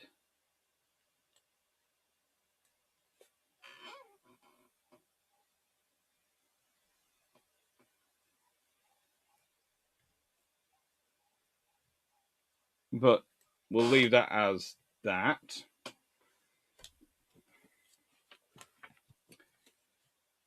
Because that's saying 158.14, and this is saying 159.14. It's about 50-something seconds out, actually. Alright, so this book is Charts and Surveys in Peace and War. And because you'll keep talking to me and asking more questions about surveying ships, etc., I thought you'd actually want a reading from a book, which is a survey ship book. And the trouble is, the survey ship books, none of them are what I would call easy or entrance reading. They just don't. Mainly because the only people who seem to be interested in authoring them are the people who already know so much that for them, what is an entrance level is a long way to go.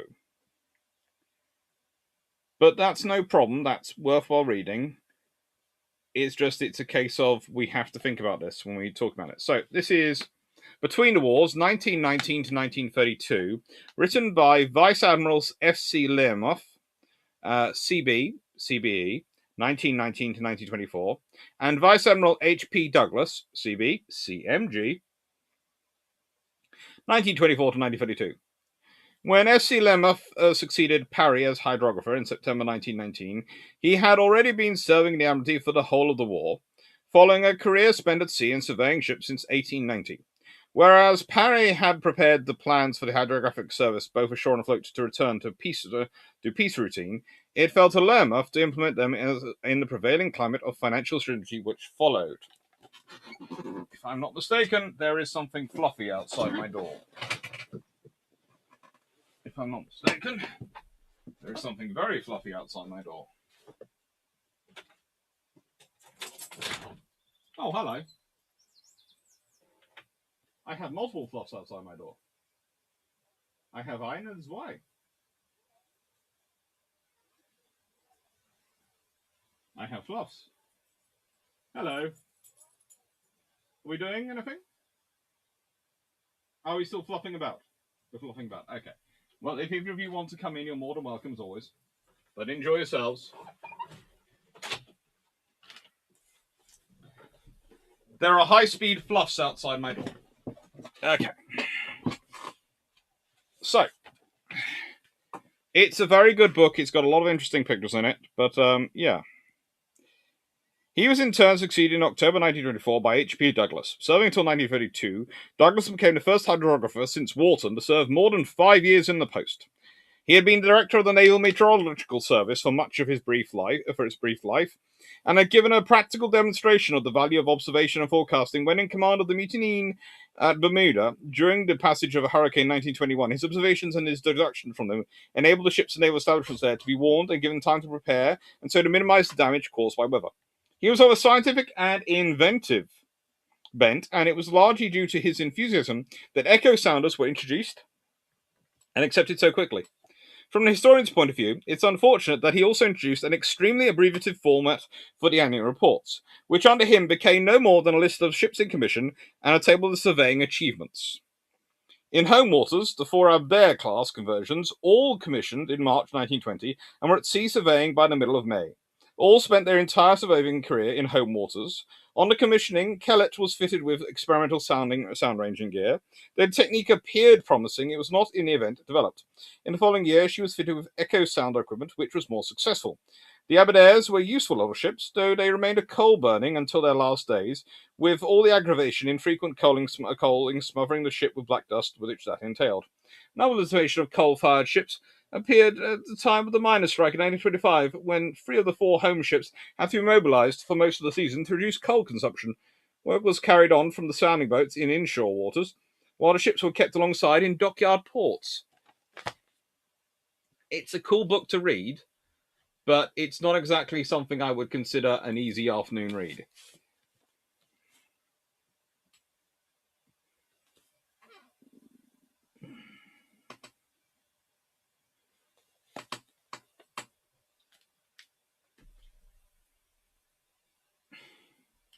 I think I do have fluffs outside the door now, judging by the positioning of furry heads looking in the window at me.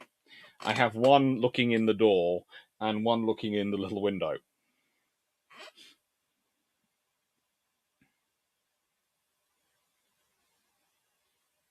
Andrew Paul, in your Canada trip, I do recall you saying the Sackville had a propeller removed and put on shore on display. How does Hyder still have her props on? Nope.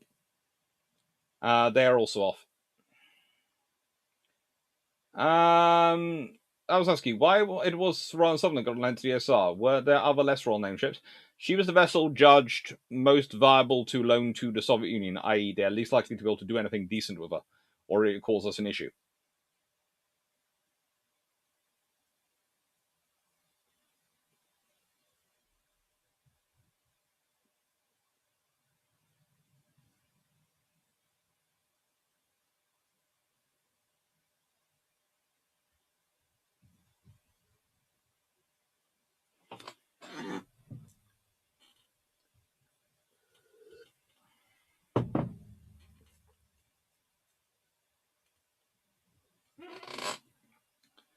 And that has come to the answer sort of the Royal Sovereign was the only reasonable choice. The Russians wouldn't get a rebuilt QE, Renown, Nelson, or King George V. In simple terms, they could cause too much damage with those vessels. That left Malaya and the 4 Revenge class ships. Resolution, Revenge, and Malaya worn out, and frankly in reserve. And Ramillies being refitted specifically for Berkshire one moment, leaving just Royal Sovereign. For the charter book, what year does it cover? It's 1919 to 1970.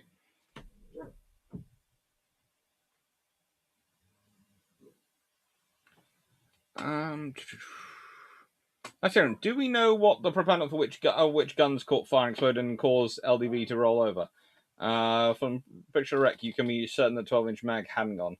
Not quite sure. Honestly, I'm going to be talking with the Italian archives and various other sources. So before I get into going in depth into that vessel, I'd want to have a go look over their archives and look at their specific figures, because I've seen reports in different books which have different answers, and I don't therefore trust it until I can do my own survey of the results and look at the thing with my own eyes and go,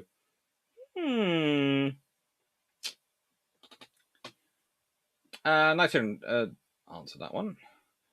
Frank Swanner, Dr. C. As ridiculous as it may sound, could a steel warship be driven by wind and sail? Could it be possible to do that for Nelson's? Yes, it could be possible to drive a steel warship by wind and sail. For the Nelsons, you'd have to design a very different ship in terms of its whole layout. You'd also have to design it with some humongous sails. I mean, yeah, the fully rigged ships of the line eat your heart out, the amount of sail. Great Dominion, do you know any attempts to preserve any of the British or Australian tribals? Was Hyder truly the most illustrious of the Canadian tribals? She was truly possibly the most illustrious of the Canadian tribals, though it's a case of primus inter pares at best, rather than primus. First amongst equals, in that they're all very good, but Hyder has just a little bit more cachet. It's kind of like, I always had this sneaking suspicion that if Cossack had survived World War II, she would have been preserved. I have that suspicion because of the various reports she got into and the things she got up to, Outmark incident, etc. So if Cossack had survived, she just because of her notoriety in the press, she might well have been preserved because she's about the right size that she could have got, even at that time. Because the British don't want to preserve much, but they might have preserved her. But the thing is, she's gone. And so none of the rest of the class have that cachet, whereas Hyder does have that cachet. She's the Canadian Cossack, and the Australians don't really have an equivalent in terms of cachet-wise of those tribals.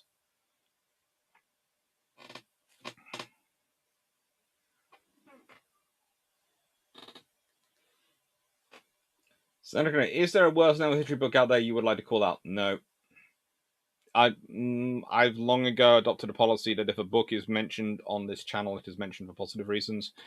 I am not using this channel and my personal megaphone to attack books. If I have a reason to take a book apart, I will go and have a conversation with the author, and I will discuss it with them personally.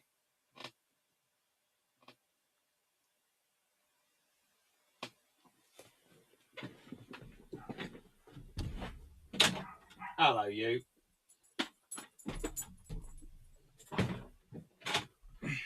You heard us discussing battleships, and you basically decided you're in. You're in for battleships. Ugh. You're in for battleships, or you in for biscuits?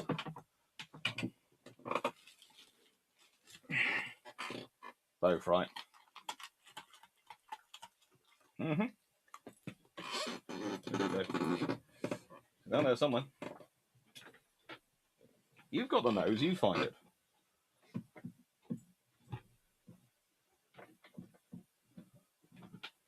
Have you found it? Yeah, you found it. I don't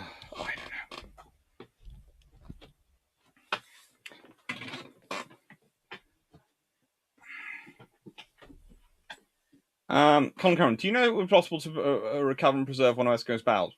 You'd have to search the fjords around Narvik. I don't know how much of it survives, though. Josh White, it seems you read a lot of books. Curious if you take notes, you read them, and if so, how detailed are notes, or just go on memory? I do take notes as I go, especially when I'm writing a project. But I usually, because of my dyslexia, I've gotten the habit of, I tend to read a book, I tend to at least read it 3 times in a row. And usually I sort of read it, then go away from day, read it again, go away from day, read it again. So I try and commit as much to memory so I can actually remember roughly what's in all the books around me. Especially when I start thinking of it, I will remember the color and the title, and I'll go and hunt it down. But I do have also an Excel spreadsheet, and when I'm actually writing up, in terms of putting research together for something I'm writing myself, I will write notes on how specific books relate to that project, i.e., what bits I'm going to use. So it's a sort of there's lots of levels of notes taking on the books around me.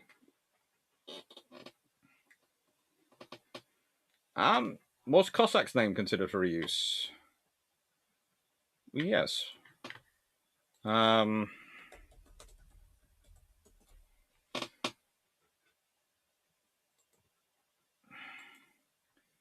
There was the C-class destroyer HMS Cossack, which was launched in 1944 and broken up in 1961, R-57, and that was the last Cossack. The Royal Navy's had 2, 4, 7 vessels called Cossack.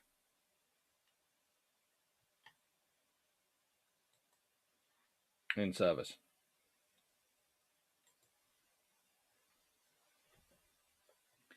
Hi, Glynn.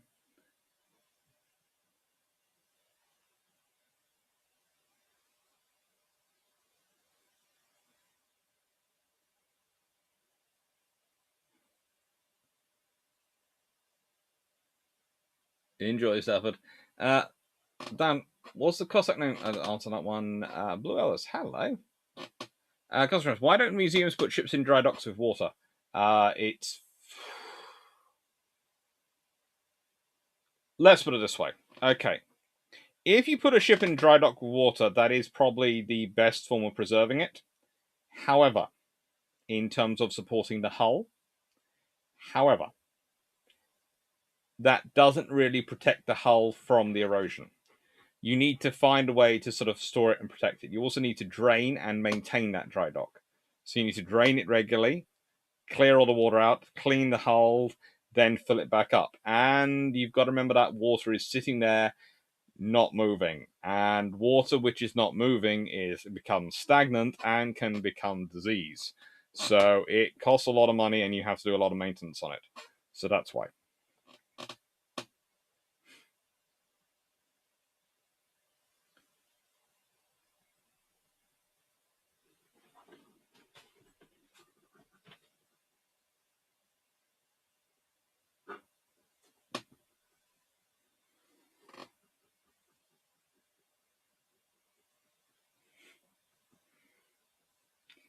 So Raleigh is Warspite and Zebedee is a tribal.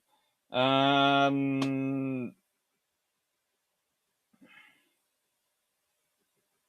see, I also have a friend who's got a St. Bernard, whose nickname is Sprite. So whenever I think of Warsprite, I think of that giant St. Bernard. Raleigh, if he was going to be more anything, he's definitely a cruiser, probably a town class of some kind. And then Zebedee could well be a tribal because just doesn't understand that it's not the biggest, baddest ship in the world. Just doesn't understand. But you'd be a cruiser, wouldn't you? You're rather large, rather elegant. You know, you look statuesque, and whilst you look pretty, anyone fighting you is soon going to find out just how big you are when you want to be. Hello.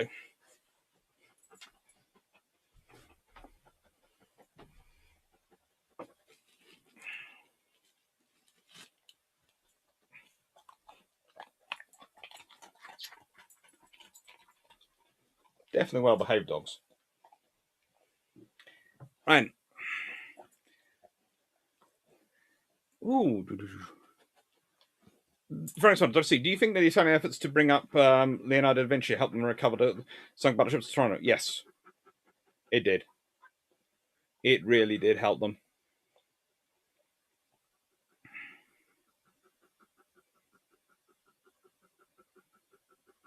Cosmonauts, if you're writing an academic book where you must cite a book you do not like, how do you handle that problem?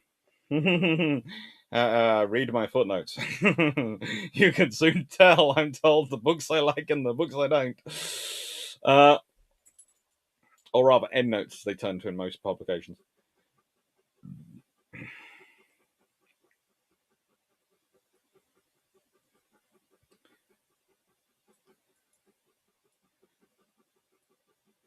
Dr. C, for example, Dr. C, how many different torpedo types did the UK use in World War II? I'm going to pass on that one because the thing is, the moment I try and answer that question and have them in the past, I get caught in the trouble of the official torpedo types and the experimental torpedo types, which were sometimes tested in some very interesting conditions. So, and then there's the unofficial modifications done to torpedoes occasionally by various crews, especially carrier crews. So, yeah, I'm going to pass that one and say I will get back to you at some point when I have to do a torpedo video. All right. Hello. Yes, you are cute. Right, let's.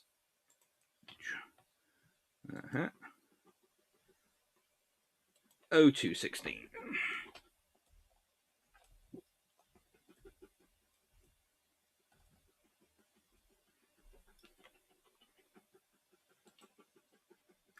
Now, this is going to be a cool one for you all, because this is one you won't have heard of before, won't it? It's one you've heard of because I've been discussing with you, but you know they won't have heard of. Okay. Not many of them. All right, you want to get out of here. You prefer it on the cooler floor where you can look out the window more and torment people. Also, you're demanding another biscuit. Well, I did something. I got down. Do not tell your mummy that I am such a soft touch when you're in my office. She's used to believing that I'm the taskmaster of her children when it comes to the dogs. So, the Ocean Class of the Second World War.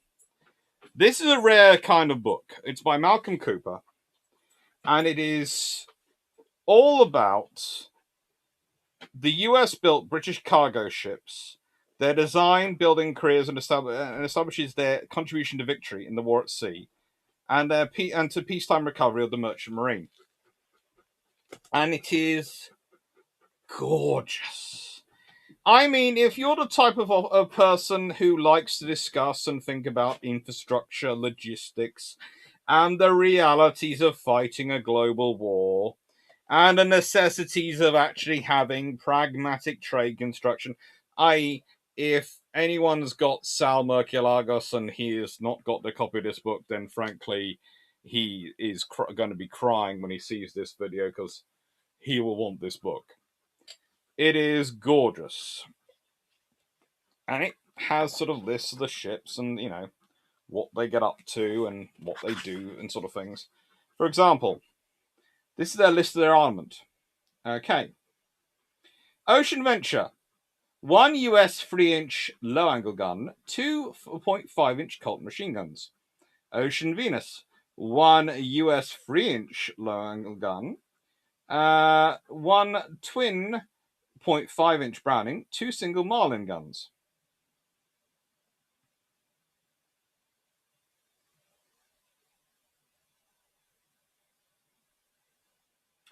And then it goes on. It's doubtful if any significant upgrades were possible for vessels crossing the Atlantic in the spring and summer of 1942. By the time Ocean Vagabond made the first of her 2 attempts to reach the UK in September, modern automatic anti-aircraft weapons were becoming available, and a few 20mm Oricons were being shipped in lieu of some of the machine guns. And then it goes through them. Ocean Honor, 1 US 3-inch dual-purpose gun, 1 20mm, 2 twin Lewis, and 2 twin Marlin machine guns. Outgraded. Ocean Vanguard, 1 US 3-inch longer gun, 2 Hotchkiss, 2 Colts, and 2 Lewis machine guns. Ocean Justice, 1 US 3-inch dual purpose, 2 twin Colt, and 2 twin Marlin machine guns. And it goes on with the various things they're featured, including Ocean Viceroy, 1 British 12-pounder dual purpose, 1 British 12-pounder high angle, 6 20mm, 2 twin Hotchkiss machine guns.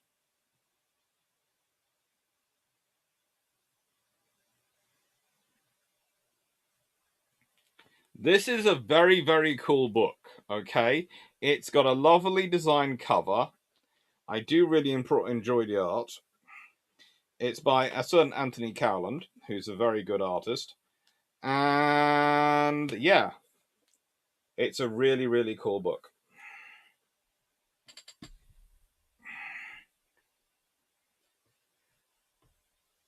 I haven't seen the video yet on New Jersey versus Iowa versus Queen Elizabeth class, but I would say that if the Iowa didn't win, then you've got a problem, because the QE, by the time the Iowa comes into service, is 30 years old, roughly.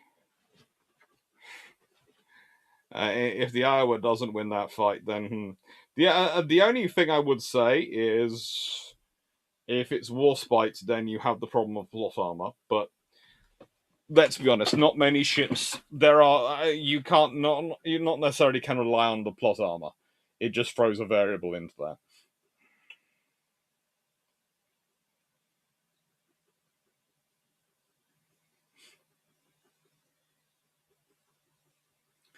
Weren't post World War II 20mm, 30mm Oracle air guns used against jet aircraft? Not really. You have to use them differently than use them against prop aircraft, but they're useless. My only thing is that I haven't discussed in Toll's books yet on the channel, to my memory. When did it become apparent that it was beginning of the end in the age of the pre-dreadnought battleships? Probably when HMS Dreadnought reached the actual slipway. They heard it was coming before then, but once she arrives, there's a case of ouch. Comparable for the Indian Ocean, Toll's books.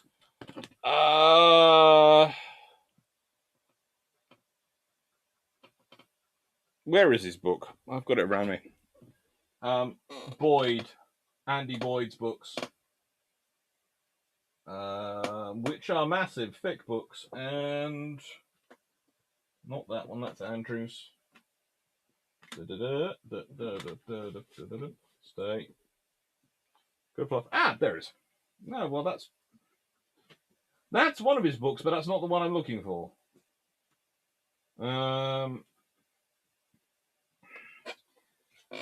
Where is his other book? That's the one of his books which is about naval intelligence. That's Andrew Boyd's British Naval Intelligence book. But he's got Eastern Waters one, and that's very, very good for what you're asking for. And it's somewhere around here, because I was reading it yesterday. Is it that one? How did I get... This is why I really shouldn't reorganize my books about 3 times a day. Yes, it is Boyd. If you all collapse on me, remember, I won't be nice to you. There you go. Andrew Boyd, Royal Navy in Eastern Waters, linchpin of victory. It's all about the Indian Ocean. And it's very good on the Indian Ocean. No, don't you go everywhere. You go up. You slot in. You go on there. And you get back up there and stay there. I know, these things keep popping around. Thank you. You were very helpful, Fluffy Research Assistant. For that, you get a biscuit. Or at least half one.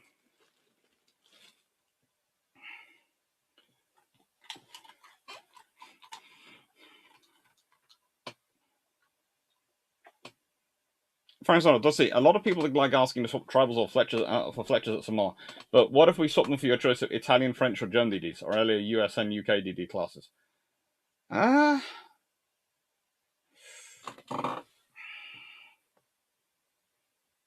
Honestly, it just gets worse for the destroyers. Those 2 classes are about equals in terms of their capabilities. They're different, but they're equals. The fact is, you need the radar, you need the guns. The tribal would have more guns, so would be able to do more firing from smoke, but they have less torpedoes. So it's different in how they do it, but those 2 classes are the classes which could do that job. The other interesting thing would be go up classes, go to the bigger, more recent, more newer destroyers coming in after those 2.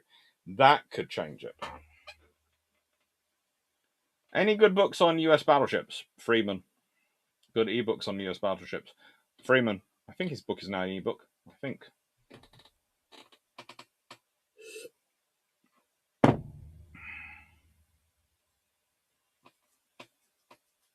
Yeah, Chris Ryan. We even had the thing about Andy Boyd. If you want to listen to him before you buy his books, we've had him on bilge pumps. We try and get as many authors as we can, many historians as we can on bilge pumps. He's been on bilge pumps and he's done really, really well. And it was really fun having the chat with him. Dusty, when did Hyder get renamed as a V? 1950 something, I think. It was due to the US books by Freeman weren't in ebook last I looked. Dang, that's annoying. In ebook on US battleships, then if Freeman isn't there, and I was told it was going to be, then there isn't really a good one. Honestly, Freeman's are the standard, and anything other than that is just not good as not Freeman.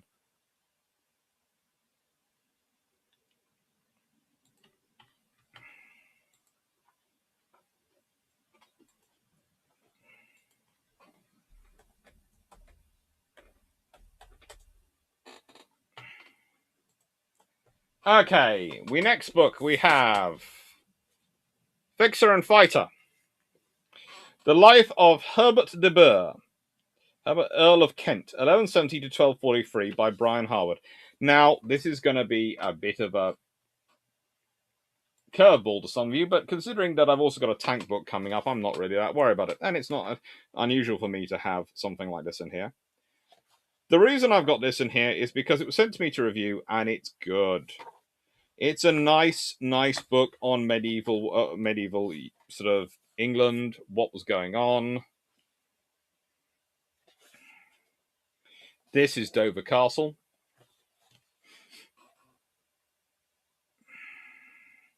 And the interesting thing is, Herbert is made Earl of Kent because of his defence of Dover Castle.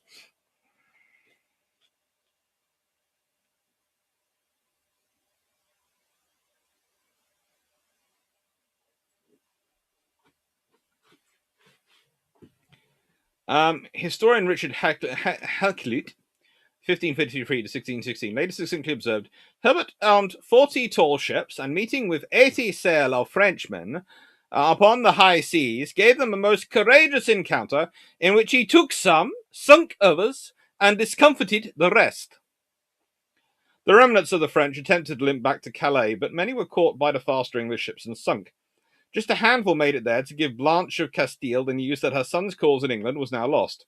Herbert himself returned to Dover with 2 prize vessels in tow to meet with a hero's welcome from a joyful populace headed by William Marshall.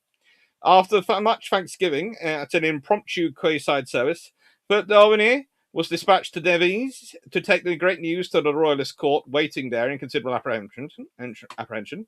Meanwhile, the head of Eustace the Monk was paraded in triumph to Canterbury, and thence through the south to London. Religious thought dominated much of the medieval life, and it's no surprise that Hubert and other leaders wished to use some of the treasure they had taken, sharing out coin by the shovelful, recorded one chronicler, to erect a religious memorial to the battle.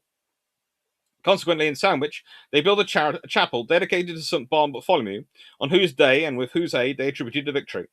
The building survives to this day. As indeed does the annual dedication service held there to St. Bartholomew. It is thought to be the oldest such service performed in the country. The English victory, the first after Norman conquest in a Channel battle, won against great odds over the French by Herbert de Burgh off Sandwich, has been lost to modern memory. Hopefully, this narrative will go some way towards recovering that lapse. If looked at in finer detail, it might be constructed an even greater national victory than that of the 1588 Armada. Then there was a little practical chance of a Spanish force succeeding much beyond a beach landing, from which they would have been repulsed by an overpowering land army. Not sure about that one. I think you're kind of I think, Brian, I really like your book, but I would say you're slightly egging the custard in that case. I would say possibly equality in terms of likelihood of their military success. Because let's be honest, whilst you have got William Marshall ashore, and he can put together a mighty fine army, there's a lot of French coming, and the Spanish, there is a lot of Spanish coming, and they've got Leicester. So whilst you might go, well, there's going to be a fine army ashore, they'll fight off the Spanish, they're under command of Leicester. The forces in this period would have been under the command of William Marshall, literally the Marshal. Let's put it this way, there is a strategic difference between those two individuals and their ability to actually command a battle. One of them, I would give armies in World War II with no qualms.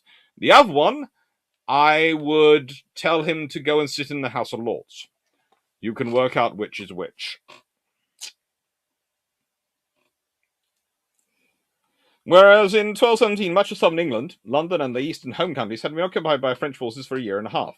Although John's premature death started to alter the balance against Louis, it cannot be taken for granted that had Blanche's sandwich fleet of reinforcements made a successful landfall, and then joined up with the occupation force in its London HQ and utilised these resources to their best advantage, the largely mercenary English force might not have held the country. At least one contemporary chronicler agrees. She, Blanche, went at her task so energetically that if all those she assembled had come in arms to London, they would have conquered the whole kingdom. Hubert de Burgh's inspired leadership on the day ensured it never came to this ultimate test, and the Battle of Sandwich, 1217, must stand as the first in our history of the great defensive encounters fought out in the Channel, what is against outnumbering odds. A foremost modern naval historian concurs. Fought underway in an age when naval battles were unusually stationary, it displays a precocious grasp of naval tactics by Hubert de Burgh, which was hardly equalled by any other English admiral before the 16th century. Now, this is when it gets interesting, because I immediately reading that went, which of my colleagues in the world of naval history wrote that? Which colleague? Let me find them down and let me talk to them, because this will be interesting. So, the chapter, of course, is the 24th of August, the Great Battle. And it's number 6. So it's chapter 9, number 6. So I went there, and I went to 6 and went, Roger, Nicholas, the Safeguard of the Sea. And I am right. It's pretty much the only book which ever covers this period other than this one I've seen. So, yeah, Safeguard of the Sea, as always, is Nicholas Rogers. Again, a very good historian, but does like a turn of phrase. But a very good historian.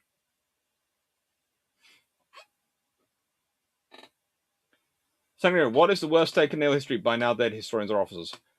I would say the most annoying one for me is how Roskill tends to play up the chances of there being an actual war between the British and the Americans in the 1920s and 30s, when that's very, very unlikely. But that's more him. How do I put this?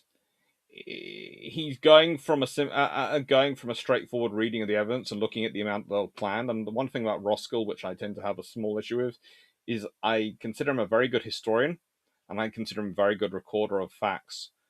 But he's not very good at understanding strategy sometimes. And he's sitting there going, well, the British and Americans are both keep doing war exercises and war plans for fighting each other, so must have been a high risk of actual war. When in reality, you sit there and go, who were the most powerful nations on Earth at this point? The British Commonwealth and the Americans. Who had large navies at this point? The British Commonwealth and the Americans. So therefore, who is the most dangerous opponent to plan for war against? So who should you be planning for war against just in case, and as a thought exercise for your to keep your people's mind sharp? Just because you have the plans doesn't mean anyone's taking them seriously.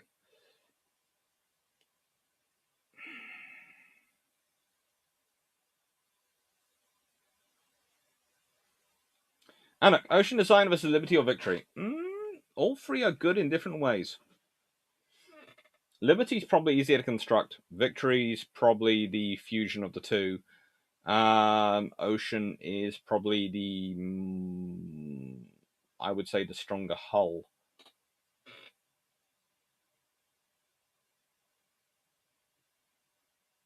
Are there any UK aviation museums that keep most UK aircraft from war, particularly Lancaster? The best place for an aviation museum to always go to is Duxford. Whenever people ask me about aviation museums, I tell them just head to Duxford. Honestly, Duxford has the largest and probably the best collection. The RAF has a fairly good connection, but let's be honest, Hendon no longer has what it once had. And Duxford still does have a full airfield.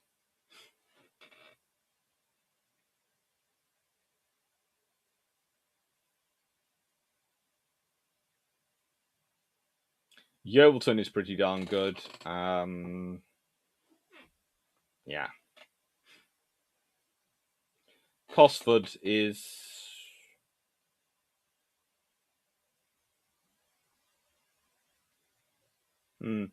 Duxford is better than Cosford in my mind. I have been to Cosford and I like it, but Duxford is special.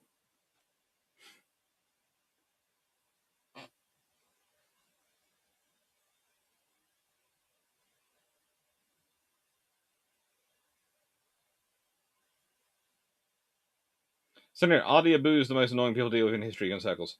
Not really. I deal with nuttier people.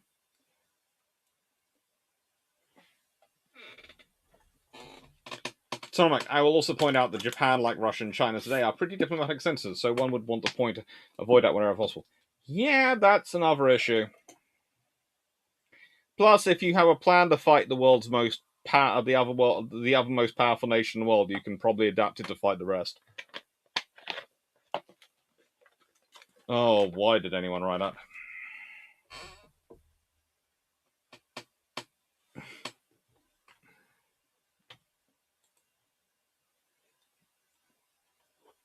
Right, so.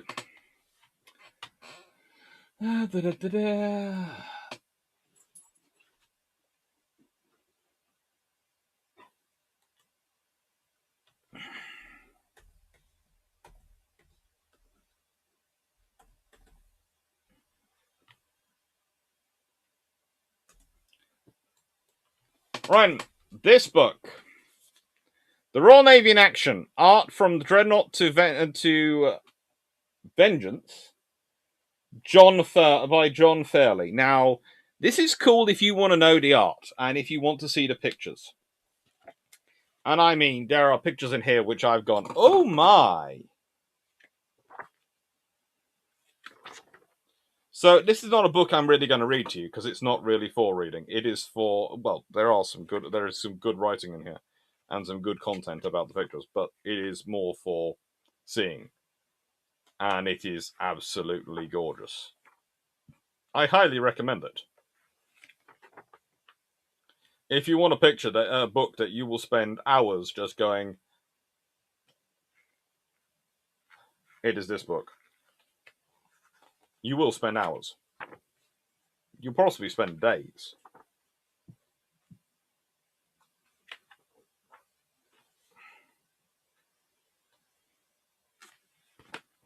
It's just non-stop. Non-stop.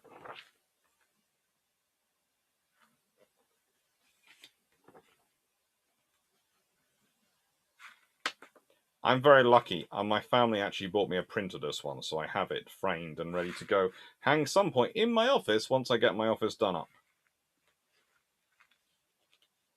So that it will be hanging in here once I'm finished setting this building up.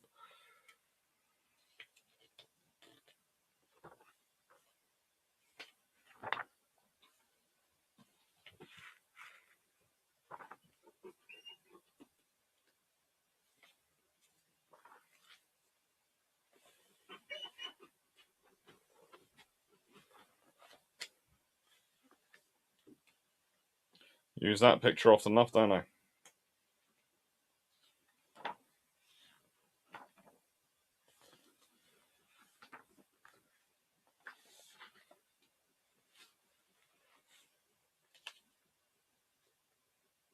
There's some glorious, glorious paintings in here. Glorious, glorious paintings.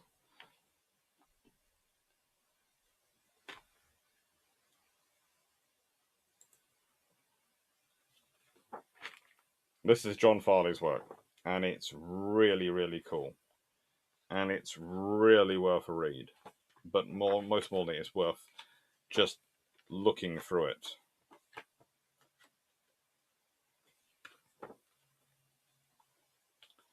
Just seeing what the artist's eye has imagined.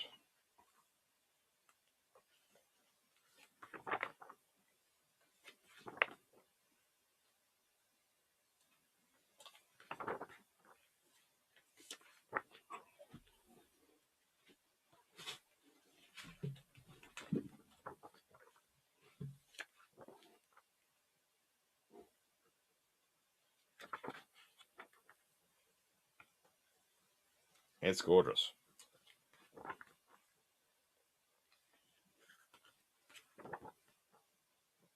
Do I have a favourite naval artist? Anthony Cowland.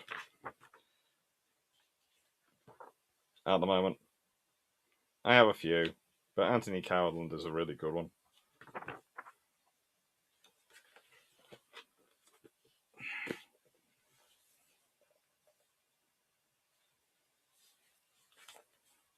Really, really cool book.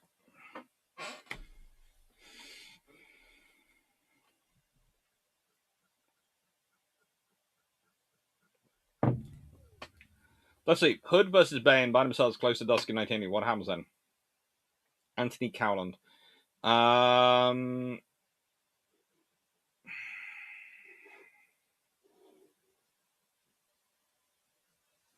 Hood can decide the distance. Hood is a battlecruiser, but she has the speed over Bane.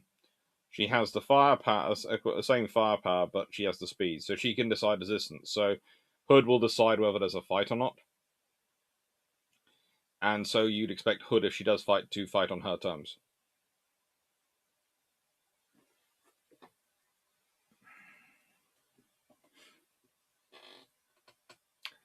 But it's still a battlecruiser versus a battleship. So not everything will go Hood's way.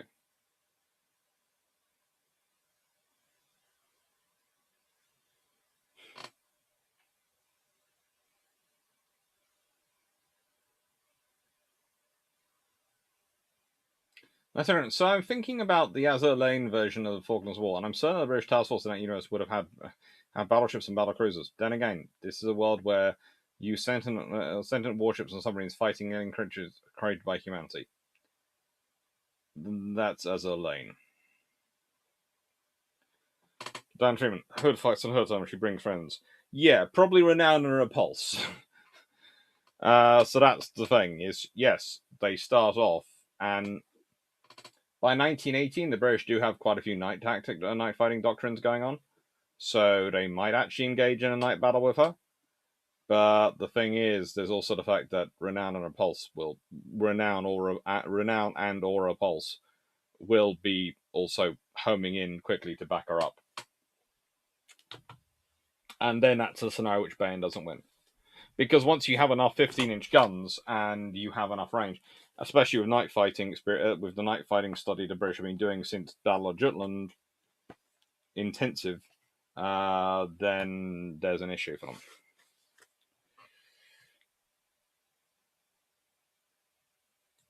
Good lord! I've just realised I'm down to 3 remaining books.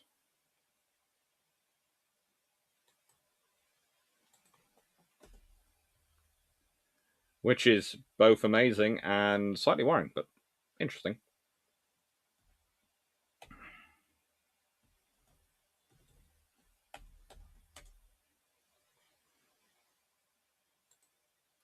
So, NATO and Warsaw Pact tanks of the Cold War. Why is this particularly pertinent to be reading right now? Because if you're watching what's going on in Ukraine right at the moment, that's where this gets topical, you'll see most of this stuff is still being used. Yes, it is. So it's worthwhile going into this and having a look at them. And, well, there are some interesting things here. Let's see.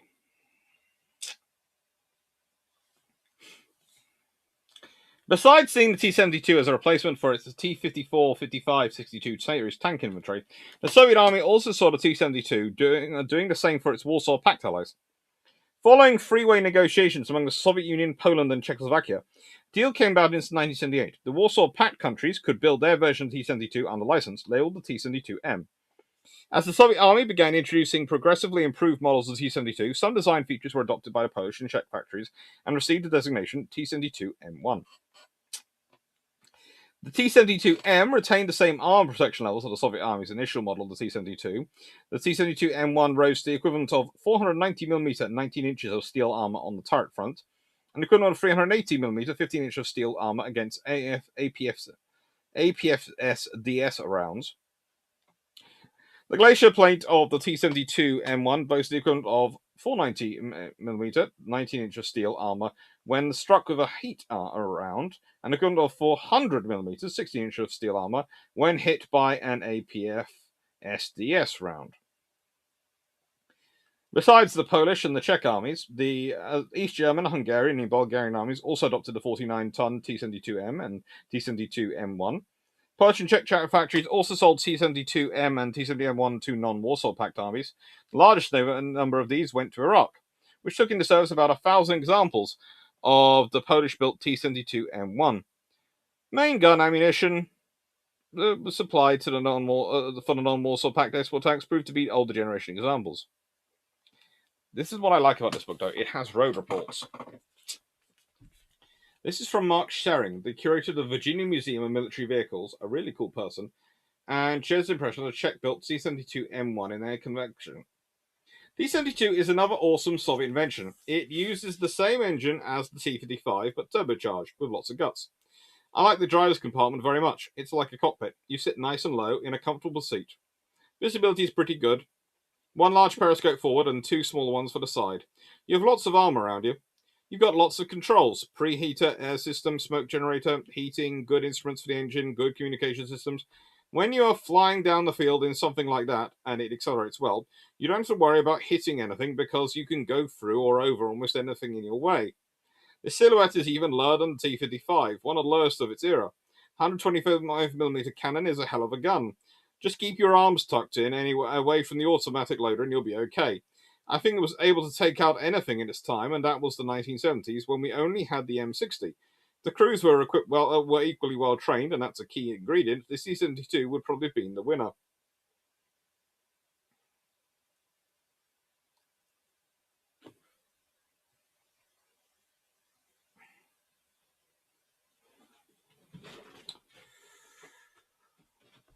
And there's also the Soviet view of the T-80 by Oleg Sapsonov. T-80 was much better received in the Soviet army than its predecessor, the T-64, and Soviet literature does not carry as much harsh criticism against the turbine tank. Criticism that is voiced primarily addresses the cost of the engine and the resultant overall cost of the tank. When first introduced, the cost of the T-80's GTD 1000 gas turbine engine was comparable to the cost of the entire earlier model T-64 MBT. Thus, early T-80s were around 3 times more expensive than a contemporary T-72 MBT. In addition to increased production costs, the T-80 was much more expensive to operate due to the turbine engine's high fuel consumption, almost twice as much as a diesel engine of comparable power output on average. The high fuel consumption also reduced the T-80's effective driving range, even though it was equipped with larger fuel tanks than the T-64 or 72. Finally, early T-80s proved to be susceptible to turbine blade damage from dust intrusion, especially when continuously operating in a large dust cloud raised by a tank column on a long run. Overall, however, the Soviet Army are pleased to be pleased with their capabilities, performance, and reliability of the T-80, especially when compared to the T-64. The gas turbine engine allowed the tank to achieve a slightly higher top speed and much better acceleration, and it remained reliable at low temperatures encountered in rough winter weather. Additionally, the turbine engine was quieter than a comparable diesel engine, as it produced less noise or low frequency than that most easily propagate at longer range. T-80 introduced rubberized road wheels and rubberized tracks, which helped reduce vibrations generated during travel and also helped reduce the tank's acoustic signature. Following the issues encountered with the T-64's half-width torsion bars, T-80 was built with conventional full-width torsion bars, which were more reliable over the tank's lifetime. Due to the high expense associated with the gas turbine engine, the T-80's drivetrain was engineered for reliability, to reduce the wear on turbine, and to extend the engine's lifetime between overhauls. Most importantly, the main turbine itself was not mechanically linked to the drivetrain, but instead sent air to 2 independent turbo compressors, which were linked to the tank's planetary gearboxes. This avoided direct stressing the turbine during sudden speed changes, gear shifts, braking, or obstacle collisions. Furthermore, the turbine inlet was fitted with a gas cyclone air separator, which filtered out the majority of dust from the air intake without the need for a physical filter, which would quickly clog up and cut off the flow of the air to the turbine. The fine dust particles that were able to pass through the air separator and settle on the turbine blades were cleaned off when the engine ran through a vibration cycle, advised to happen every 3 or 4 hours of operation, and latent dust was cleared with a full engine air blow through before and after each drive. Behind this, the T-80 was expected to operate with limited logistical support. The gas turbine engine was designed to be able to run not only using aviation-grade jet fuel, but also diesel fuel, and even low-octane automotive gasoline. The latter would allow for a lower power output. The T-80 also received improved optics, including vision blocks that allowed the driver a much wider field of view and improved gun sight and rangefinder, which allowed more accurate gunfire at ranges of over 2 kilometers. The crew compartment was fitted with an internal heating source system for use in cold weather operations, which also helped keep the electronics within the tank warm. The arm protection increased significantly along the frontal arc. T-80 was generally regarded as being a much more reliable tank than T-64, and it is interesting to note that while there is considerable criticism regarding the reliability of the T-64's autoloader mechanism, there does not appear to be been as much criticism against T-80's autoloader, even though it was practically the same design. It could be due to the improvements made to the autoloader or to the somewhat reduced amount of critical commentary offered by late Soviet tank factories about each other's designs, since there was less perceived or anticipated pressure made from the Soviet government to unify the nation's tank production to a single model. It's useful.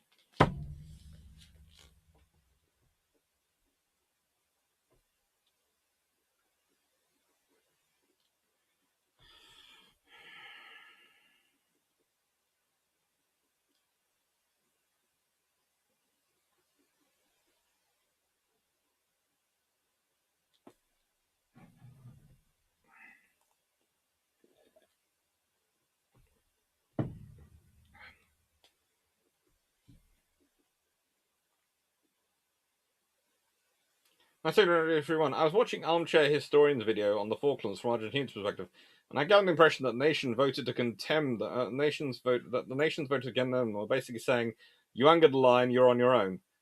Pretty much everyone voted that way in the end.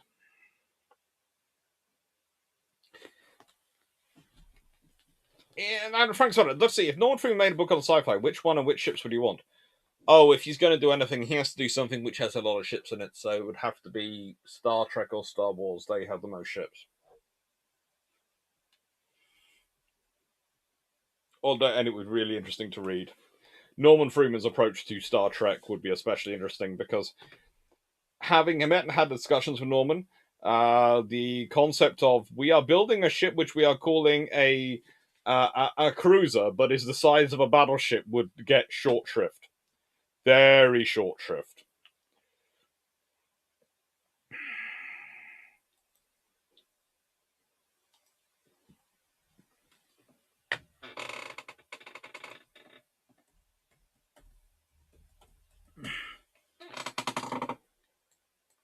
Right, so I was given this by a very, very nice gentleman. In fact, the author, which is always nice, while I was in Canada. Freeman is still writing. If Freeman breathes, he's writing. And this book is cool, but I'm not going to read too much about it. Wayne's World of Science. Do current Russian tanks use welded turrets? The answer made me laugh. Why do current Russian tanks use welded turrets? Oh, Lord help me, I'm not sure I want to hear this joke. There are so many going around. They used to use cast turrets. That was quite interesting enough. Anyway, here's from this book. The RCN also made a substantial contribution to the Combined Operations Service.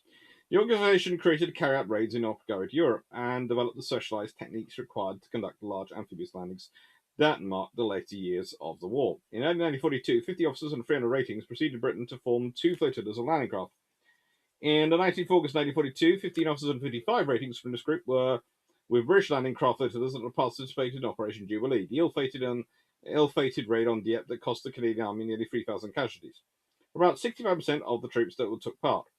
In a letter home written shortly afterwards, Lieutenant T. Ramsey, RCNVR, provided a dramatic kaleidoscope of the images which he witnessed that terrible day, including a German armed trawler blown clear out of the water by one of our destroyers, a 5-inch shell right through one side to the other of the boat next to me, without exploding. The boat officer, Skipper Jones, RNR, ex-trawlerman, as you can guess, screaming invectives at Jerry and coming out once in a while with the famous Jonesian saying, "Get stuffed."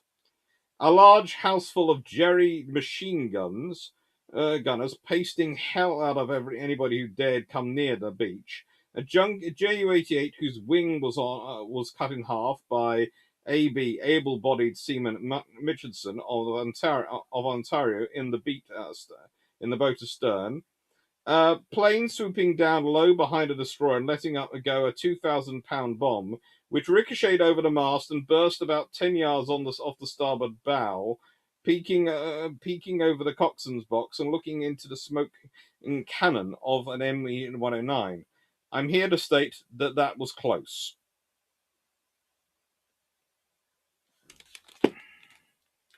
It's a cool book. It's very difficult to find copies. Me and Drac are very lucky we've been given these copies to share. Currently, they're in my custody. And I'm enjoying reading them. They will be shared, but they're in my custody at the moment. Because I transported them home. I carried them on my back for airport security, so they're mine for the moment.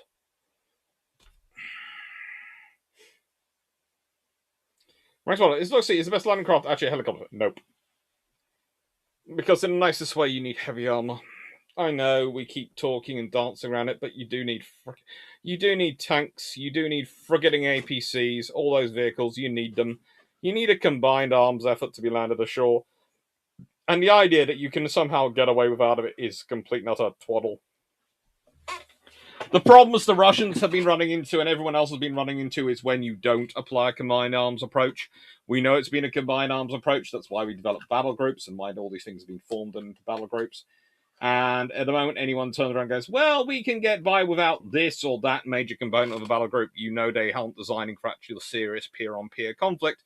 They're designing for some kind of benign war where you get to decide exactly what your enemy gets to do.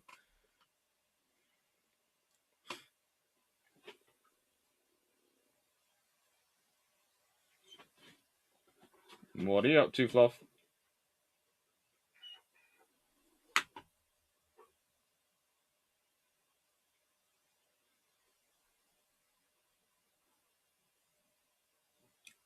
Right then. Did. Mm-hmm.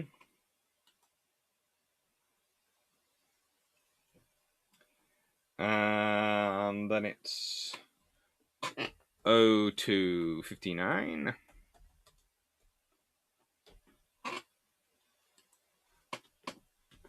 This book really interested me because it's the RCN. Well, not the RCN, the Royal Canadian Navy Reserve, so the RCNR. And it's got some very cool sections in it again.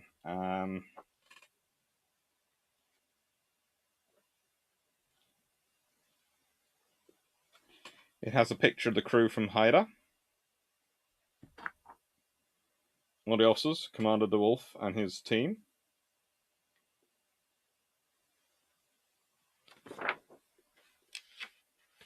And it has a beautiful picture of Haida, but here's it. Of course, Command was not only the only professional qualification that the regulars aggressively guarded, as Lieutenant Commander Louis Audet discovered when he took over the corvette HMCS Amherst in 1942. Audet best tells the absurdity of how he finally got his bridge watchkeeping certificate, signifying his competence to take charge of a watch at sea under a commanding officer's authority. I got my WK in the most ridiculous way. On my second ship, St. Francis, I still didn't have one. I asked Hugh Pullen to recommend me for it. He said, he's old school. He said, no, Louis, I'm sorry. I'm certainly not going to recommend you for WK. I suggested, I hope this is not personal. He replied, I just don't think any officer who's only been Navy for a couple of years should have a WK. I may be wrong, but I'm not treating you any worse than I am the others. When I was appointed to command of Amherst, I was still without a watchkeeping ticket. I went to see Harold Grant, Captain D, in Newfoundland, and said, here, I've been in command of this ship for several months, and I still haven't a watchkeeping ticket. Harold said, this is an odd situation. I think as commanding officer of the ship, you'd better go back and write to me, recommending this fellow Audet for his ticket. I did, and I got it. Seeing reservists get quick qualifications that had taken regulars years to earn in peacetime was undoubtedly a sore spot for some permanent force officers. As one such officer recalled, the majority of reservists knew nothing. There was great keenness and high-headedness and so on, but absolutely abysmal knowledge, and you arrived there looking like naval officers with stripes on your sleeve, and it's plain and obvious that you knew nothing about it. This was bothersome to us who regarded ourselves as professionals. Unfortunately, such comments from the RCN were not altogether uncommon, but often a quick wit was all that was required to diffuse these type of uncomfortable situations, as one permanent force officer found out when picking up on the wrong via a volunteer reserve officer. Why is it, the unsuspecting regular asked, just because you've taken a degree, or whatever you call it, in law, you go about referring to each other as my learned friend, and my learned counsel, and my learned opponent? Without missing a beat, the reserve responded, "Oh, it's nothing quite meaningless. It's nothing quite meaningless. It's like referring to you as a gallant officer." Other reservists had similar verbal torpedoes in their arsenal to counter regular force stripes. For instance, one command poke at the regulars held that the RCNVRs were gentlemen trying to be sailors, the RCNRs were sailors trying to be gentlemen, while the RCN were neither trying to be both. I will point out from my own experience, there is a very, very good NCO in a unit which I have a lot of contact with in the Ronnie Reserve, who, whenever the concept comes up, and if someone from the regular Navy chooses to stupidly engage this particular NCO in verbal sparring, A, they will find out this particular NCO has a rather large and vast collection of awards, and B, they will find themselves referred to as the peacetime Navy. Which is always quite funny, because they're sort of going, ooh, and it's sort of a case of, we're the ones called up winners war. You're the peacetime Navy. Enjoy. Reality, though, is you need to diffuse these things and you need to get them to work together, because you are never going to get a Democrat government pay enough money to maintain the forces in peacetime that you need to fight a war in wartime. So in nicest way, you're always going to need the reservists to have a practical force. And you're going to need ships for those reservists, and vessels for them, and stuff for them, which means you need to start investing in it. Anyway, is 215 my favourite number now? Not quite, but it goes up there. Definitely up there. Right then.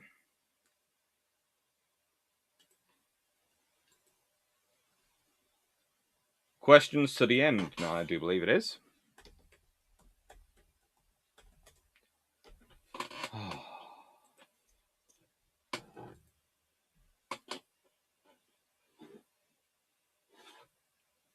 One second.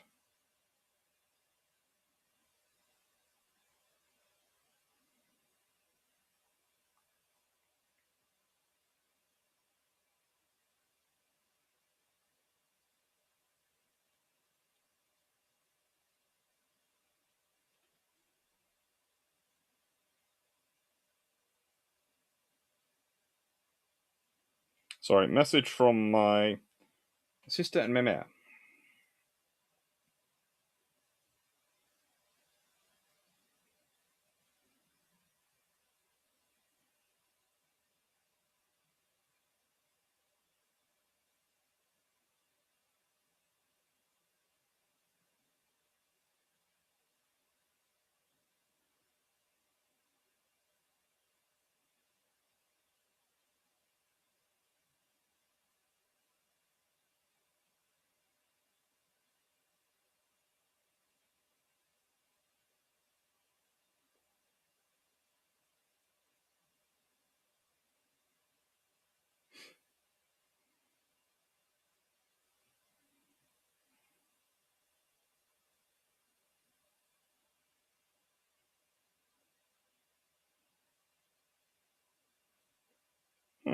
That should be sorted out. Yeah.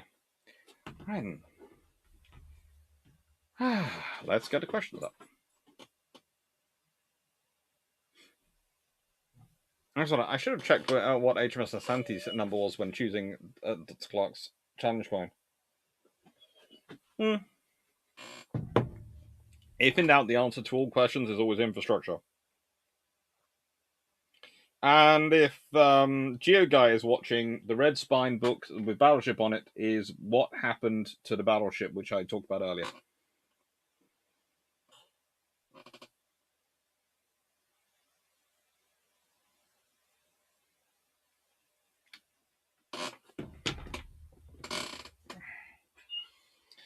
And look, USMC recently decided they didn't need tanks to get rid of them. Actually, USMC decided that if they needed tanks, they'd get them off the army. They didn't decide they didn't need tanks. They decided that maintaining their own tank corps was insufficient in size when they had this whole US Army one, especially for the kind of combat they're going to. And once you start realizing they haven't gone out of armored vehicles entirely, in fact, they've got the APC and various other programs in production. And I honestly have to say that the USMC is pursuing this based on what they think their likely role is going to be in island warfare. And I can understand in sort of the limited closed environment of islands, if they're fighting in the South China Sea or Western Pacific over certain islands, then, well, in the nicest way, tank, meet, gun from ship. 5-inch gun. Hello, deck gun. Tank is there. Bye-bye, tank. That's the scenario. But that's a very limited environment. The moment you're fighting on anything other than an enclosed space of an island, you need something heavy.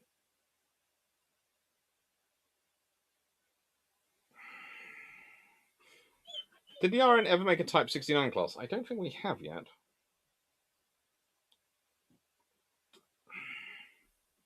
I don't think we got that far.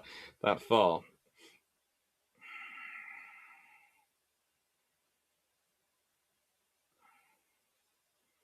Right, obviously, do you own any books that are considered banned anywhere? Oh, yes. Any of them in my office at the moment? No. But I do have some. And someday I might do a video about them, but I'll probably cause YouTube to have a minor panic attack. These books are banned in these countries.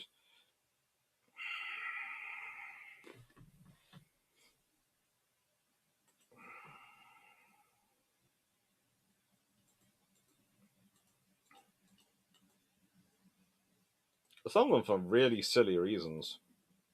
Really silly reasons.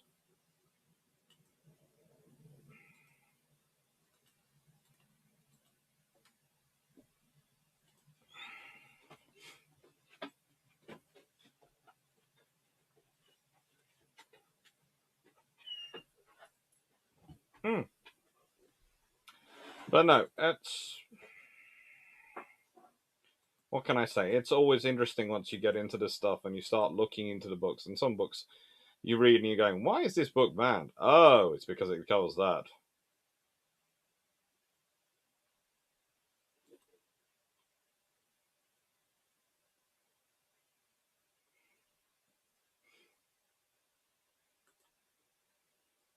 Yes, there's a woman called Andrew Lowry who's trying to get into Sackville.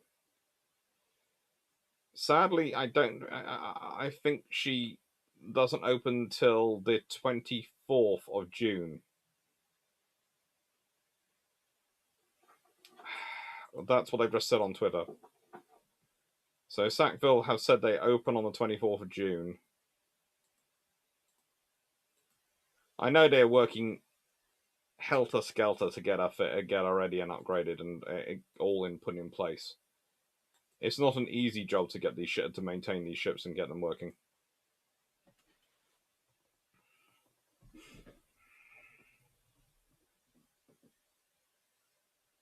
Banned history books. There are lots of banned books. Well, there's banned engineering books, believe it or not.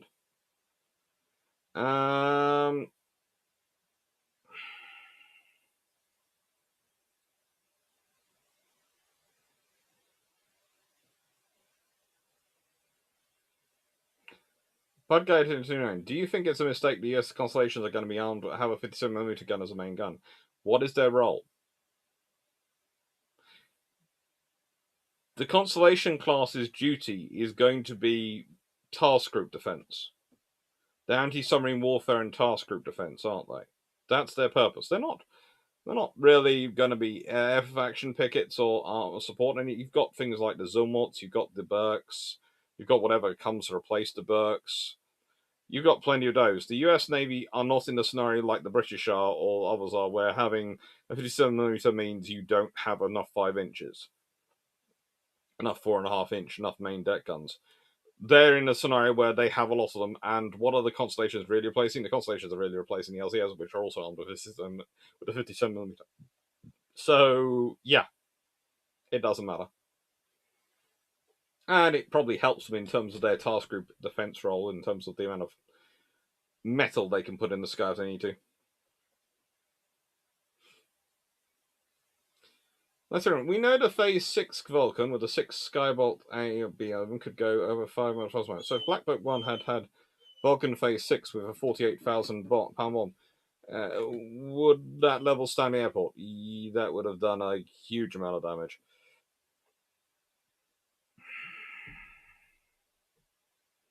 That's right. Is there a list of what books are banned that were on the internet? There was a list a few years ago. I might have to go on the Wayback Machine to find it.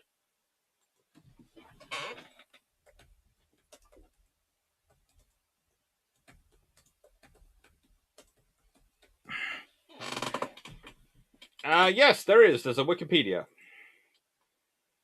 which has a list of books banned and where they're banned by.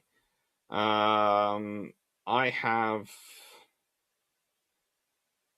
some books which have been banned by, well, interesting enough, some books which have been banned by the Australian government. The Australian government seems to be very happy to ban certain books.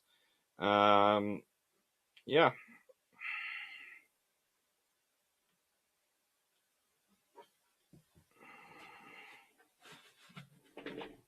Unfortunately, the list doesn't seem to include. Or does it? How do they put it in a different position? P. Nope. And it's not in C either, is it? No, it doesn't seem. Oh, it does include China. Right. So yes, I have Alice's Adventures in Wonderland, which is banned apparently in China. I have, thanks to Inheritance, various other copies of things on here. I have, of course, got Wild Swans.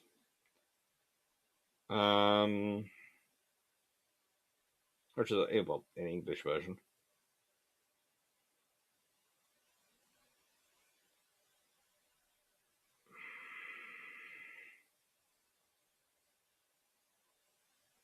There are all sorts of books which are banned around the world, which is always fun to look up, by the way.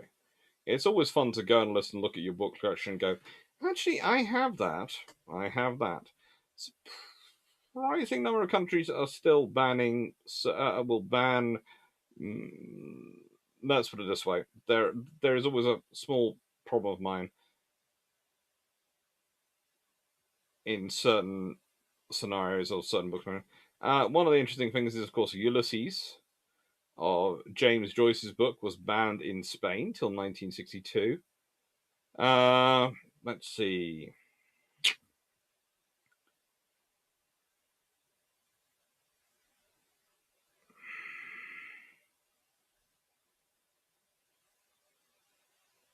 Britain had surprisingly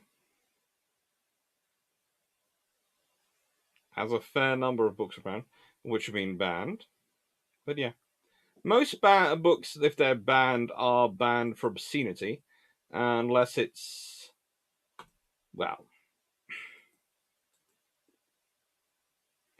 there are a few. As I said, there are a few engineering and a few other books like that which have been banned because of their content could conceivably help very interesting people.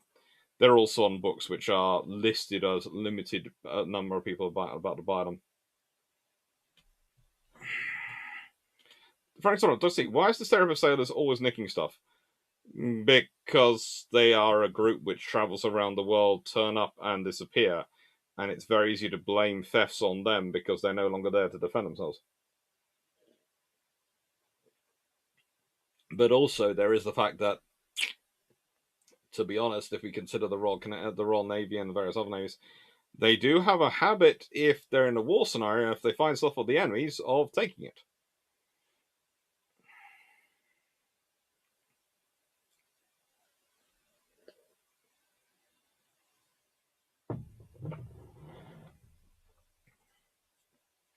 Does he? How expensive was the cleanup of the operation of Falklands after war? They've only recently actually finished cleaning up the mines from the Falklands, and they're still working on various other things. Let's see.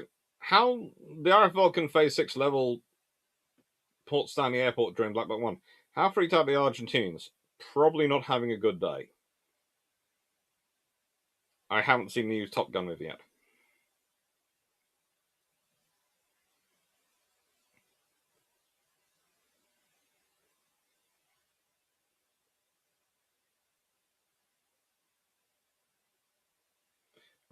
Have you ever got to experience what it's like to put on a full body chemical suit? The SAS wearing some really cool pictures. I don't think I've put on that suit. I've put on some full gear in my time, but I don't think I've put on that particular suit, if it's the one I'm thinking about in the pictures.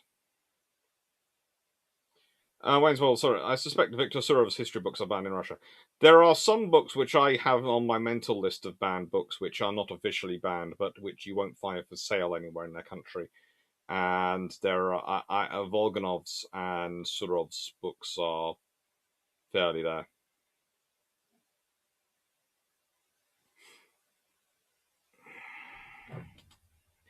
They are both to an extent of not officially banned, but if you will unlikely to find them for sale anywhere.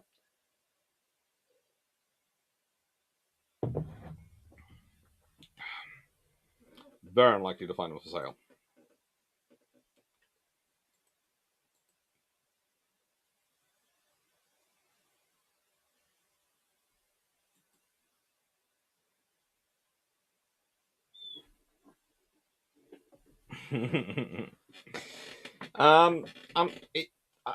I think I would just like to add this, that are for anyone who's been watching it, John Bull, who was our fourth member of Nav His Can 22,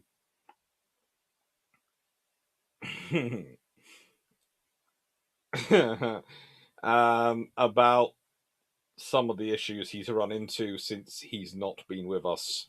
I'm not sure what's happened to him in Montreal, but following the tweets and the various things that have been going on, I think he's waiting for the airport. He's actually considering walking to the airport.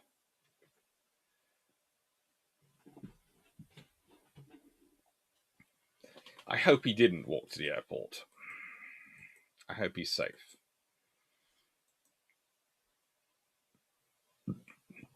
But no. So, any more questions?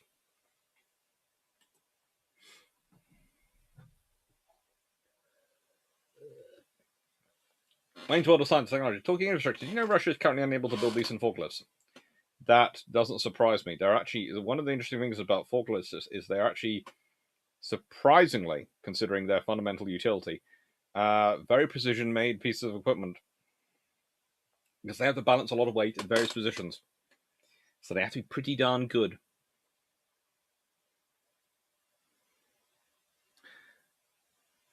Were any US ships hunting for the Grass Bay or other raiders to South America in an effort to force the Monroe Doctrine?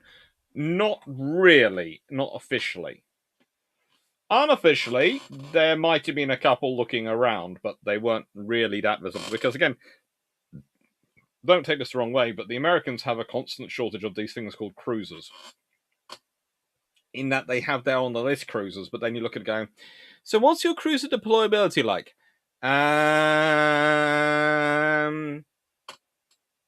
Where are your cruisers?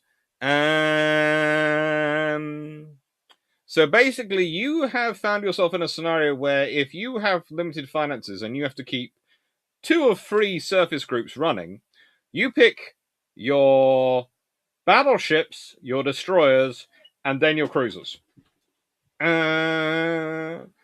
You do realize your battleships are your least useful peacetime tools. You do need to keep them capable, but they can be pulled back and can be maintained and all sorts of things to keep them busy and cheaper.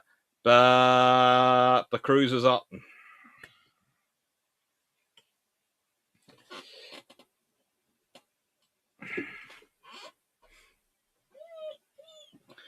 Wouldn't the trash report Stanley that the Irish should have to build from the ground up, not make it viable for the Irish to build an air base out of?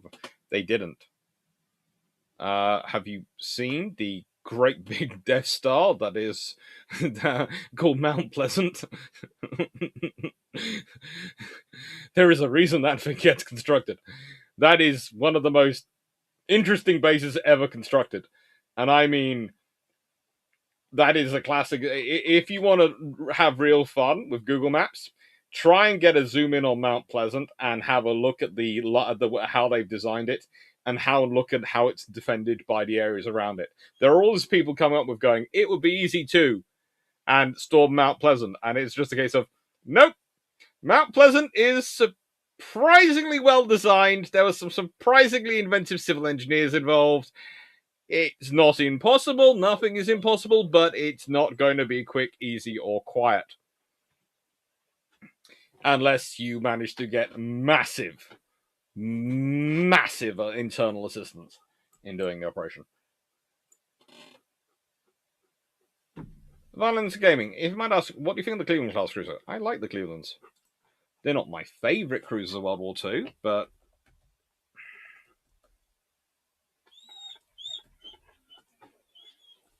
that's not because they're a bad design or I don't like them. It's because they are a perfectly fine design, but they are sort of improved Brooklands.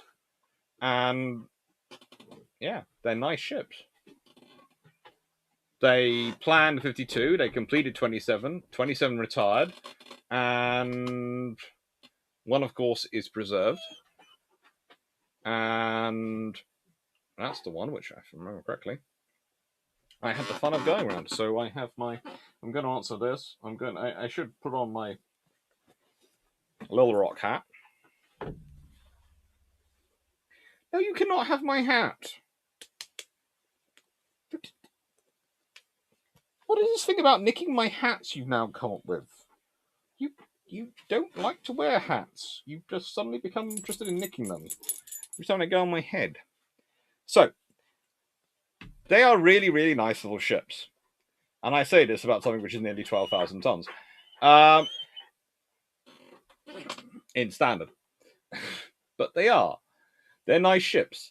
They have good lines, and I enjoyed wandering around them. I honestly, Town class is still probably my favourites. But the thing about wandering around it is you realise it's a really good ship. And even going around Little Rock, which has been heavily rebuilt, especially at the back, you can see the lines. And as I said, if you want to understand how you would build a ship for modern operations in terms of assembling, maybe assembling and reconfiguring UAVs and UUVs. Hello. What are you? You're after my hats again, aren't you? Yes, you are. You're cute, though.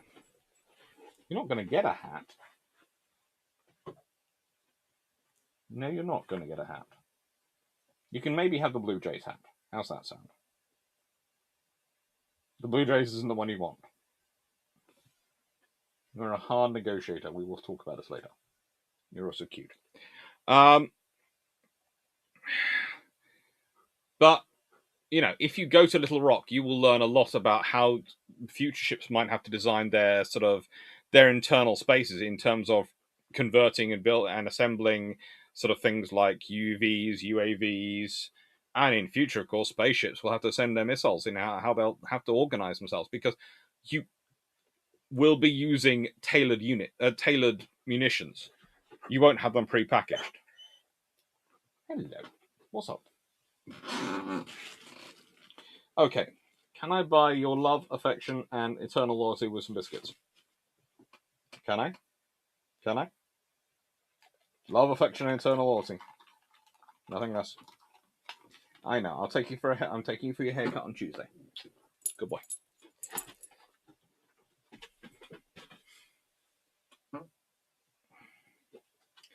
Right, why are battleships the least useful in peacetime? Because they're big and expensive to move around. They are ultimate symbols of status and capability, but if you turn up with them every time, they actually debases them. They have to be special at occasion visits, and basically their only real functions in wartime are either as the ultimate excuse me or practicing and preparing for war. That's what they do in peacetime. Whereas cruisers can do everything from scalable diplomacy all the way up. And they can do all. They're more economical to move around. They're more economical to crew. All those things. So they're more a viable unit. to have moving around. And destroyers are, of course, are cheap, cheerful, and everything's wandering along.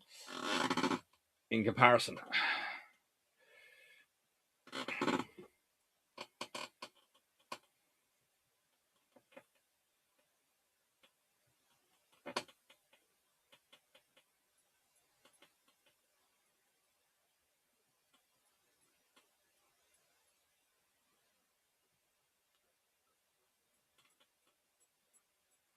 Waynesville science technology, yes, they're major tech, but not sexy, but horribly useful. Forklifts.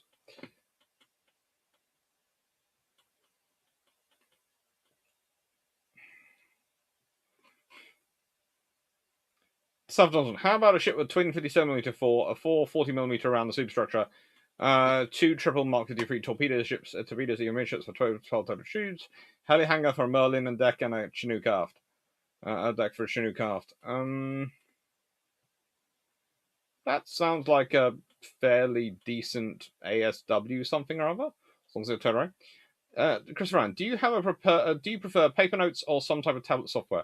I'm dyslexic dysgraphic, so whilst I can handwrite quite happily notes and do handwrite stuff on the board for my students, my handwriting after a certain while turns into a form of hieroglyphs, which is better known as the squiggly line.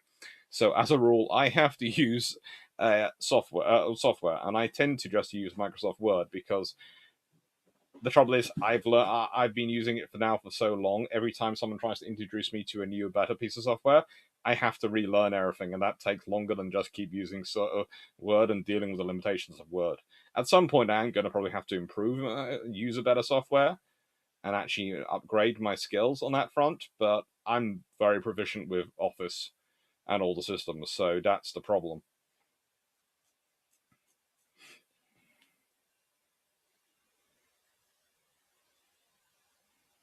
Wayne's sort of glad Loki couldn't hear you. The biscuits are inside. Go for the biscuits, Loki! Go for the biscuits!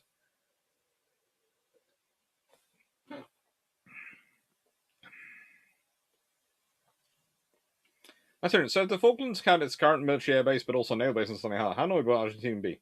Plus, does the issues that affect Scarpa affect Stanley Midway? If you have a proper harbour, and they do have something, but they do need to upgrade it. Yeah, to an extent, Stanley Midway and Scarpa are all affected by the same thing. You need to actually bring the supplies there before they can be used. But the fact is, Argentina could be annoyed, but it really wouldn't matter much. I would like to see an improved harbour in the Falklands because I think we need to keep a closer eye on the South Atlantic and on the South Atlantic Passage. And well, let's put it this way.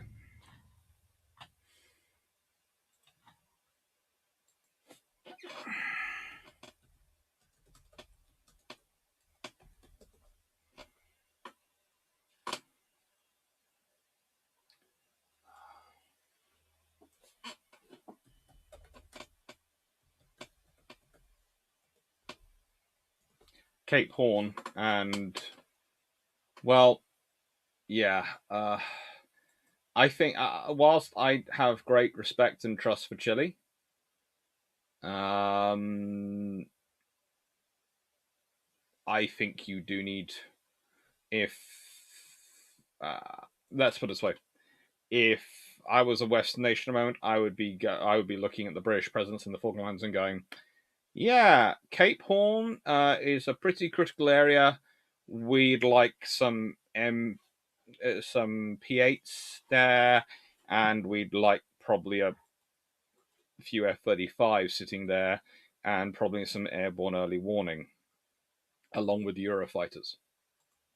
Not much of an increase, but enough of one that they had a little bit of a firepower boost just in case.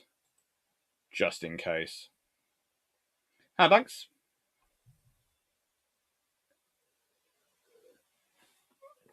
And Skinimjits, a bit late to party, but a good question. Doc, what is your opinion on Iowa versus Yamato engagement? Cheesy, but want to hear your point of view. If it's a 1v1, it's going to depend on who hits first. And if it's a visual range engagement, then I would put my money on the Yamato hitting first, because the visual rangefinders, along with radar, are so good on the Japanese ships. If it's a beyond visual range engagement, i.e. it's radar guided, I would say the eye would hit first. And the reason I say it depends on who hits first is because, honestly, whoever hits first is probably going to wipe out the other one's radar, etc., and other exposed units because they are that powerful. Their guns are that big, and that part of the structure is by necessity that exposed. They will wipe it out, and then it will be that's written. The fight will go on for longer than that, but that will decide the course of the fight, because one side will be getting very accurate shots in, the other side won't. If it's anything like how the Americans would have really liked to play it, where Yamato would have been versus multiple Iowas and Carolinas and all the anything else they can get hold of, then Yamato's gone. So basically, in any scenario, i.e. reasonable scenario, like the British were trying to pull on Bismarck, and did pull on Bismarck eventually once they got Rodney and King George V there, you will have a 2-to-1 capital ships, and they will win, because there'll be 2 of them. Or as they pulled off at North Cape, you will have a capital ship plus a host of cruisers and destroyers, and they will pull it off together. You do not play fair. In, as I said though, a one-on-one, it will depend on who hits first. Because if Yamato manages to hit first and wipe out the Iowa's systems to radar, etc., then that's going to be 18-inch shells raining down.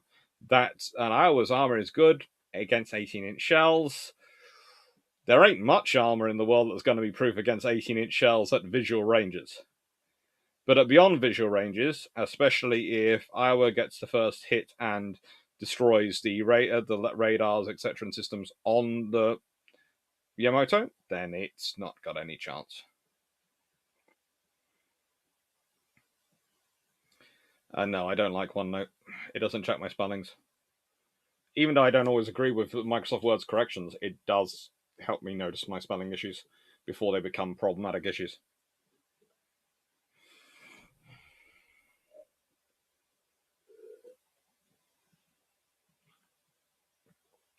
Let's see, did the RN ever build an entire class of cruiser that only used for showing the flag? There's a few cruiser classes built in the 1890s which pretty much do that.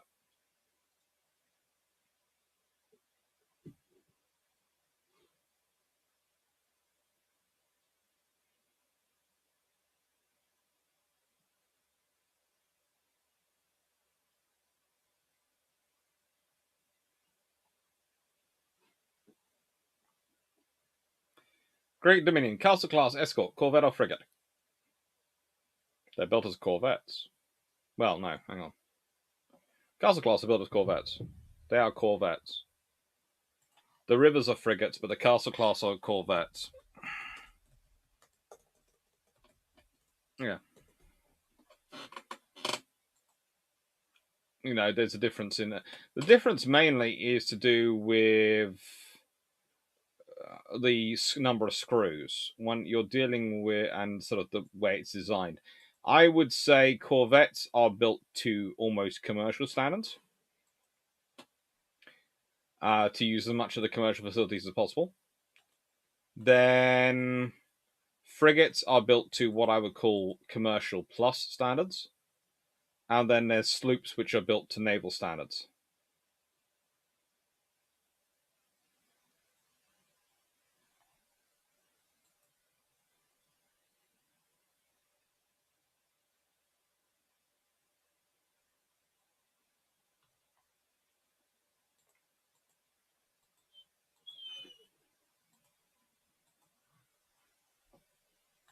So that's how you sort of differentiate them.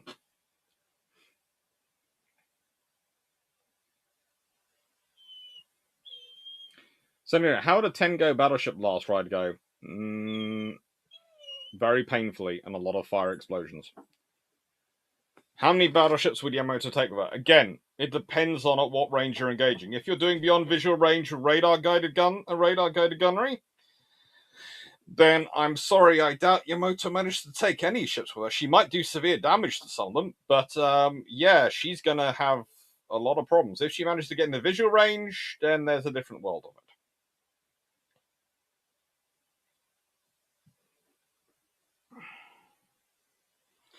Where's World of Silence? I have a really silly idea. We lock you, Drac, and Ryan from Battleship New Jersey in a room with Jamie to moderate, and the three of you discuss what exactly is a battleship cruiser. That would be fun to watch. I might end up having to causing some mild explosions though. Right, I am out of Iron Brew, and I have a Fluff who's going. Can we please go back inside because I've heard there might be food? Or I'll tell you that, or the feral Fluffy research assistant is outside tormenting him. That's always a possibility with her. But so I'll answer the next few questions and then I will say goodbye. So thank you very much, everyone. But I will answer the last few questions first.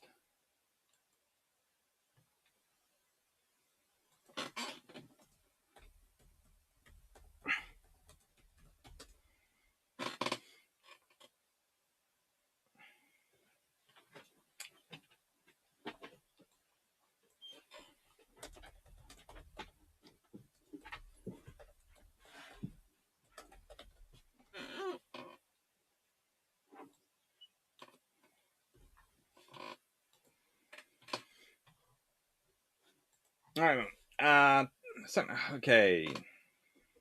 So let's see. Were any new battleships designed to take on model battleships like NATO? I'm fairly sure the British were designing something. I think if you look at the Super Lions, I think that's what they're really sort of thinking about.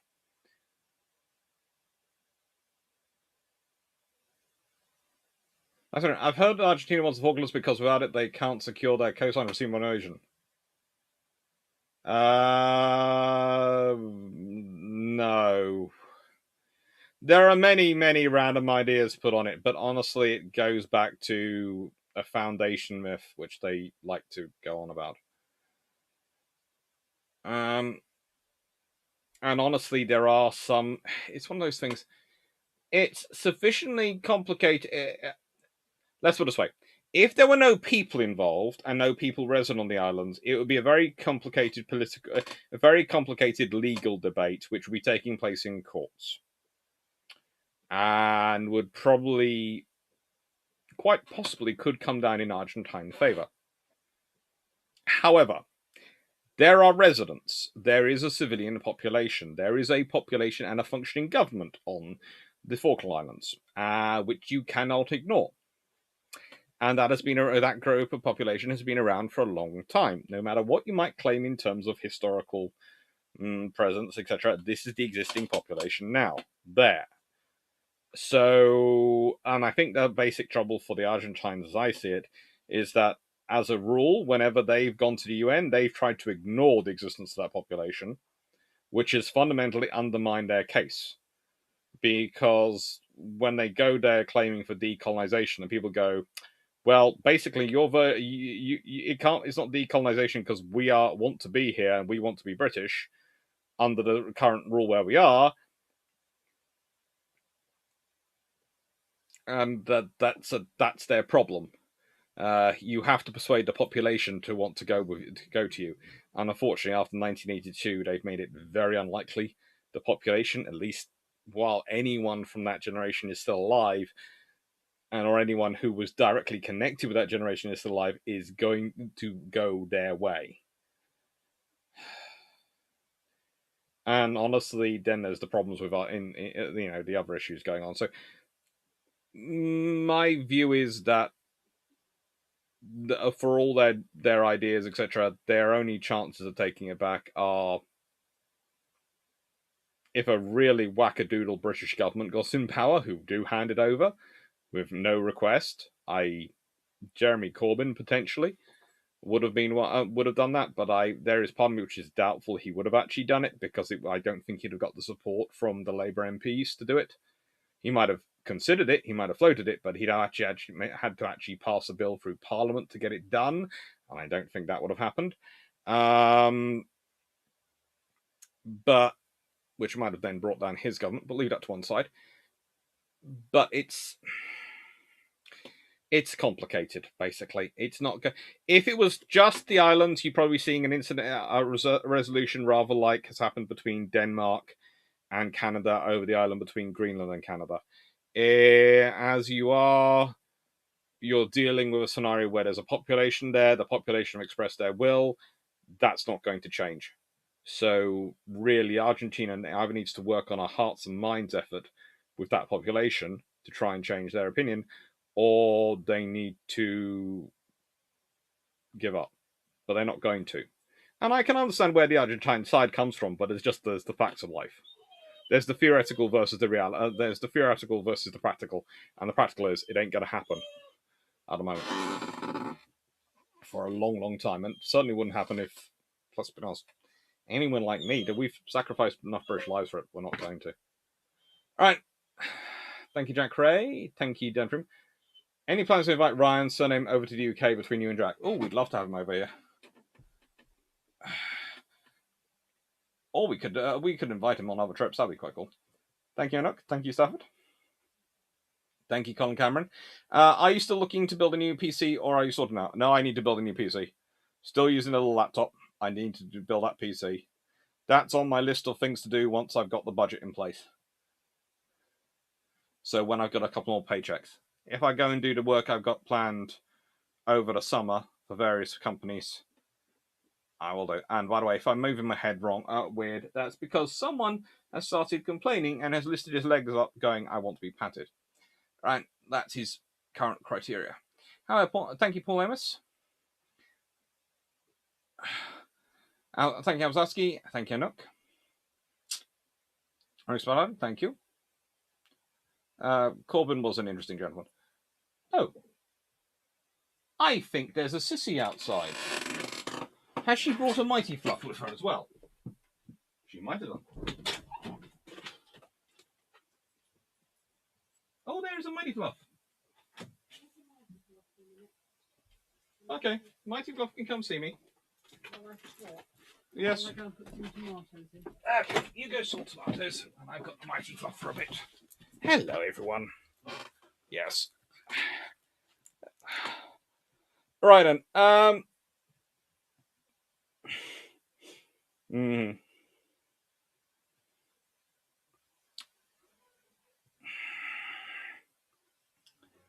Yes, we do prefer not to talk about politics, but, sometimes you have to consider it because it's the longer-term strategy. What's going on? Why are these islands they are? And it's always worth thinking that it's kind of like relates back to the siege of Malta when the French were in occupation, when the French were besieged by the Maltese themselves. Now, the fact is, if you don't have the island's population with you, can you ever really control an island? You either have to eradicate that population, remove that population, or you'll lose that population because they will outnumber your garrisoning force and always cost you a lot of money. So the thing is, Napoleon, one of his big victories in his Mediterranean campaign is, of course, conquering Malta. But it turns into a death trap for the troops garrisoned there, for the generals sent there to administer it, and the Royal Navy quite happily aids and abets it. And Malta ends up turning into something which goes from something which is usually neutral to actually being pro-French, considering the number of French personnel who are part of the Knights of St. John, to being something which is virulently anti-French and very loyal to the British for the next couple of 100 years. That's a major strategic loss on the part of the French.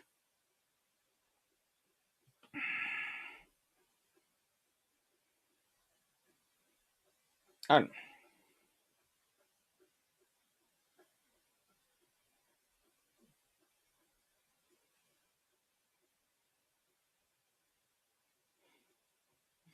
so, take care, everyone. Have fun. Do you want the mighty fluff now? You got it. Right. He'd like to come in with his brother. And I should be in a bit. Oh, yeah. You almost lost him. I'm tired. You are tired. You've had a good day, though. Right. I did 22,000 steps. Cute. It's a good day. Take care. Right. Thank you very much, everyone. And, yeah. Hope you enjoyed yourself. You've just sort of missed Bruships, but I am taking last questions, McDavitt. So if there's another question, and I think I did answer the one about the computer that I'm just slowly getting there. It's the next thing. I'm sorting out funds and sorting out the things for it.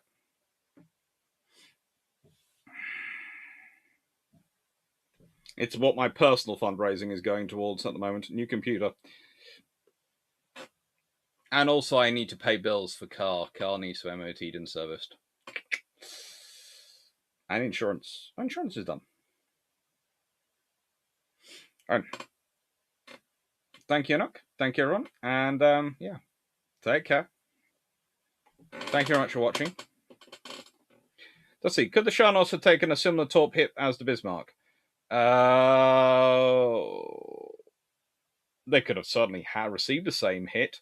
Could they have survived as well? Probably, depending on the angle and torpedo, slightly better or slightly worse. From my mental memory of their designs.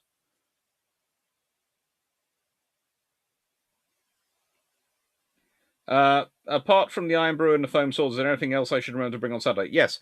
If you are going to the Chalk Valley History Festival on Saturday, and I do say this wholeheartedly, I always recommend bring a picnic with you. Bring some foodstuffs. Now, what I tend to do is I tend to go into Marks and Spencer's, which I know is slightly posh, but hear me out.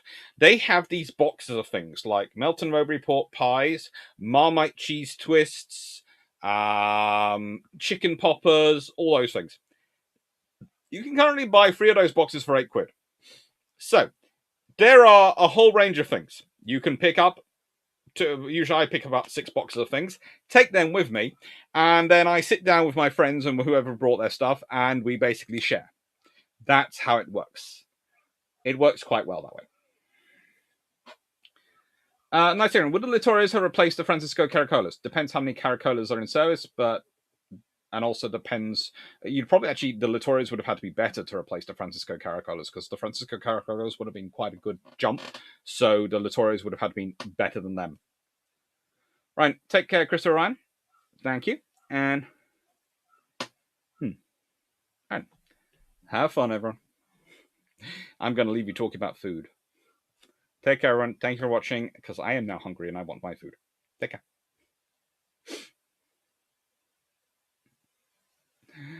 Just checking if there's any questions.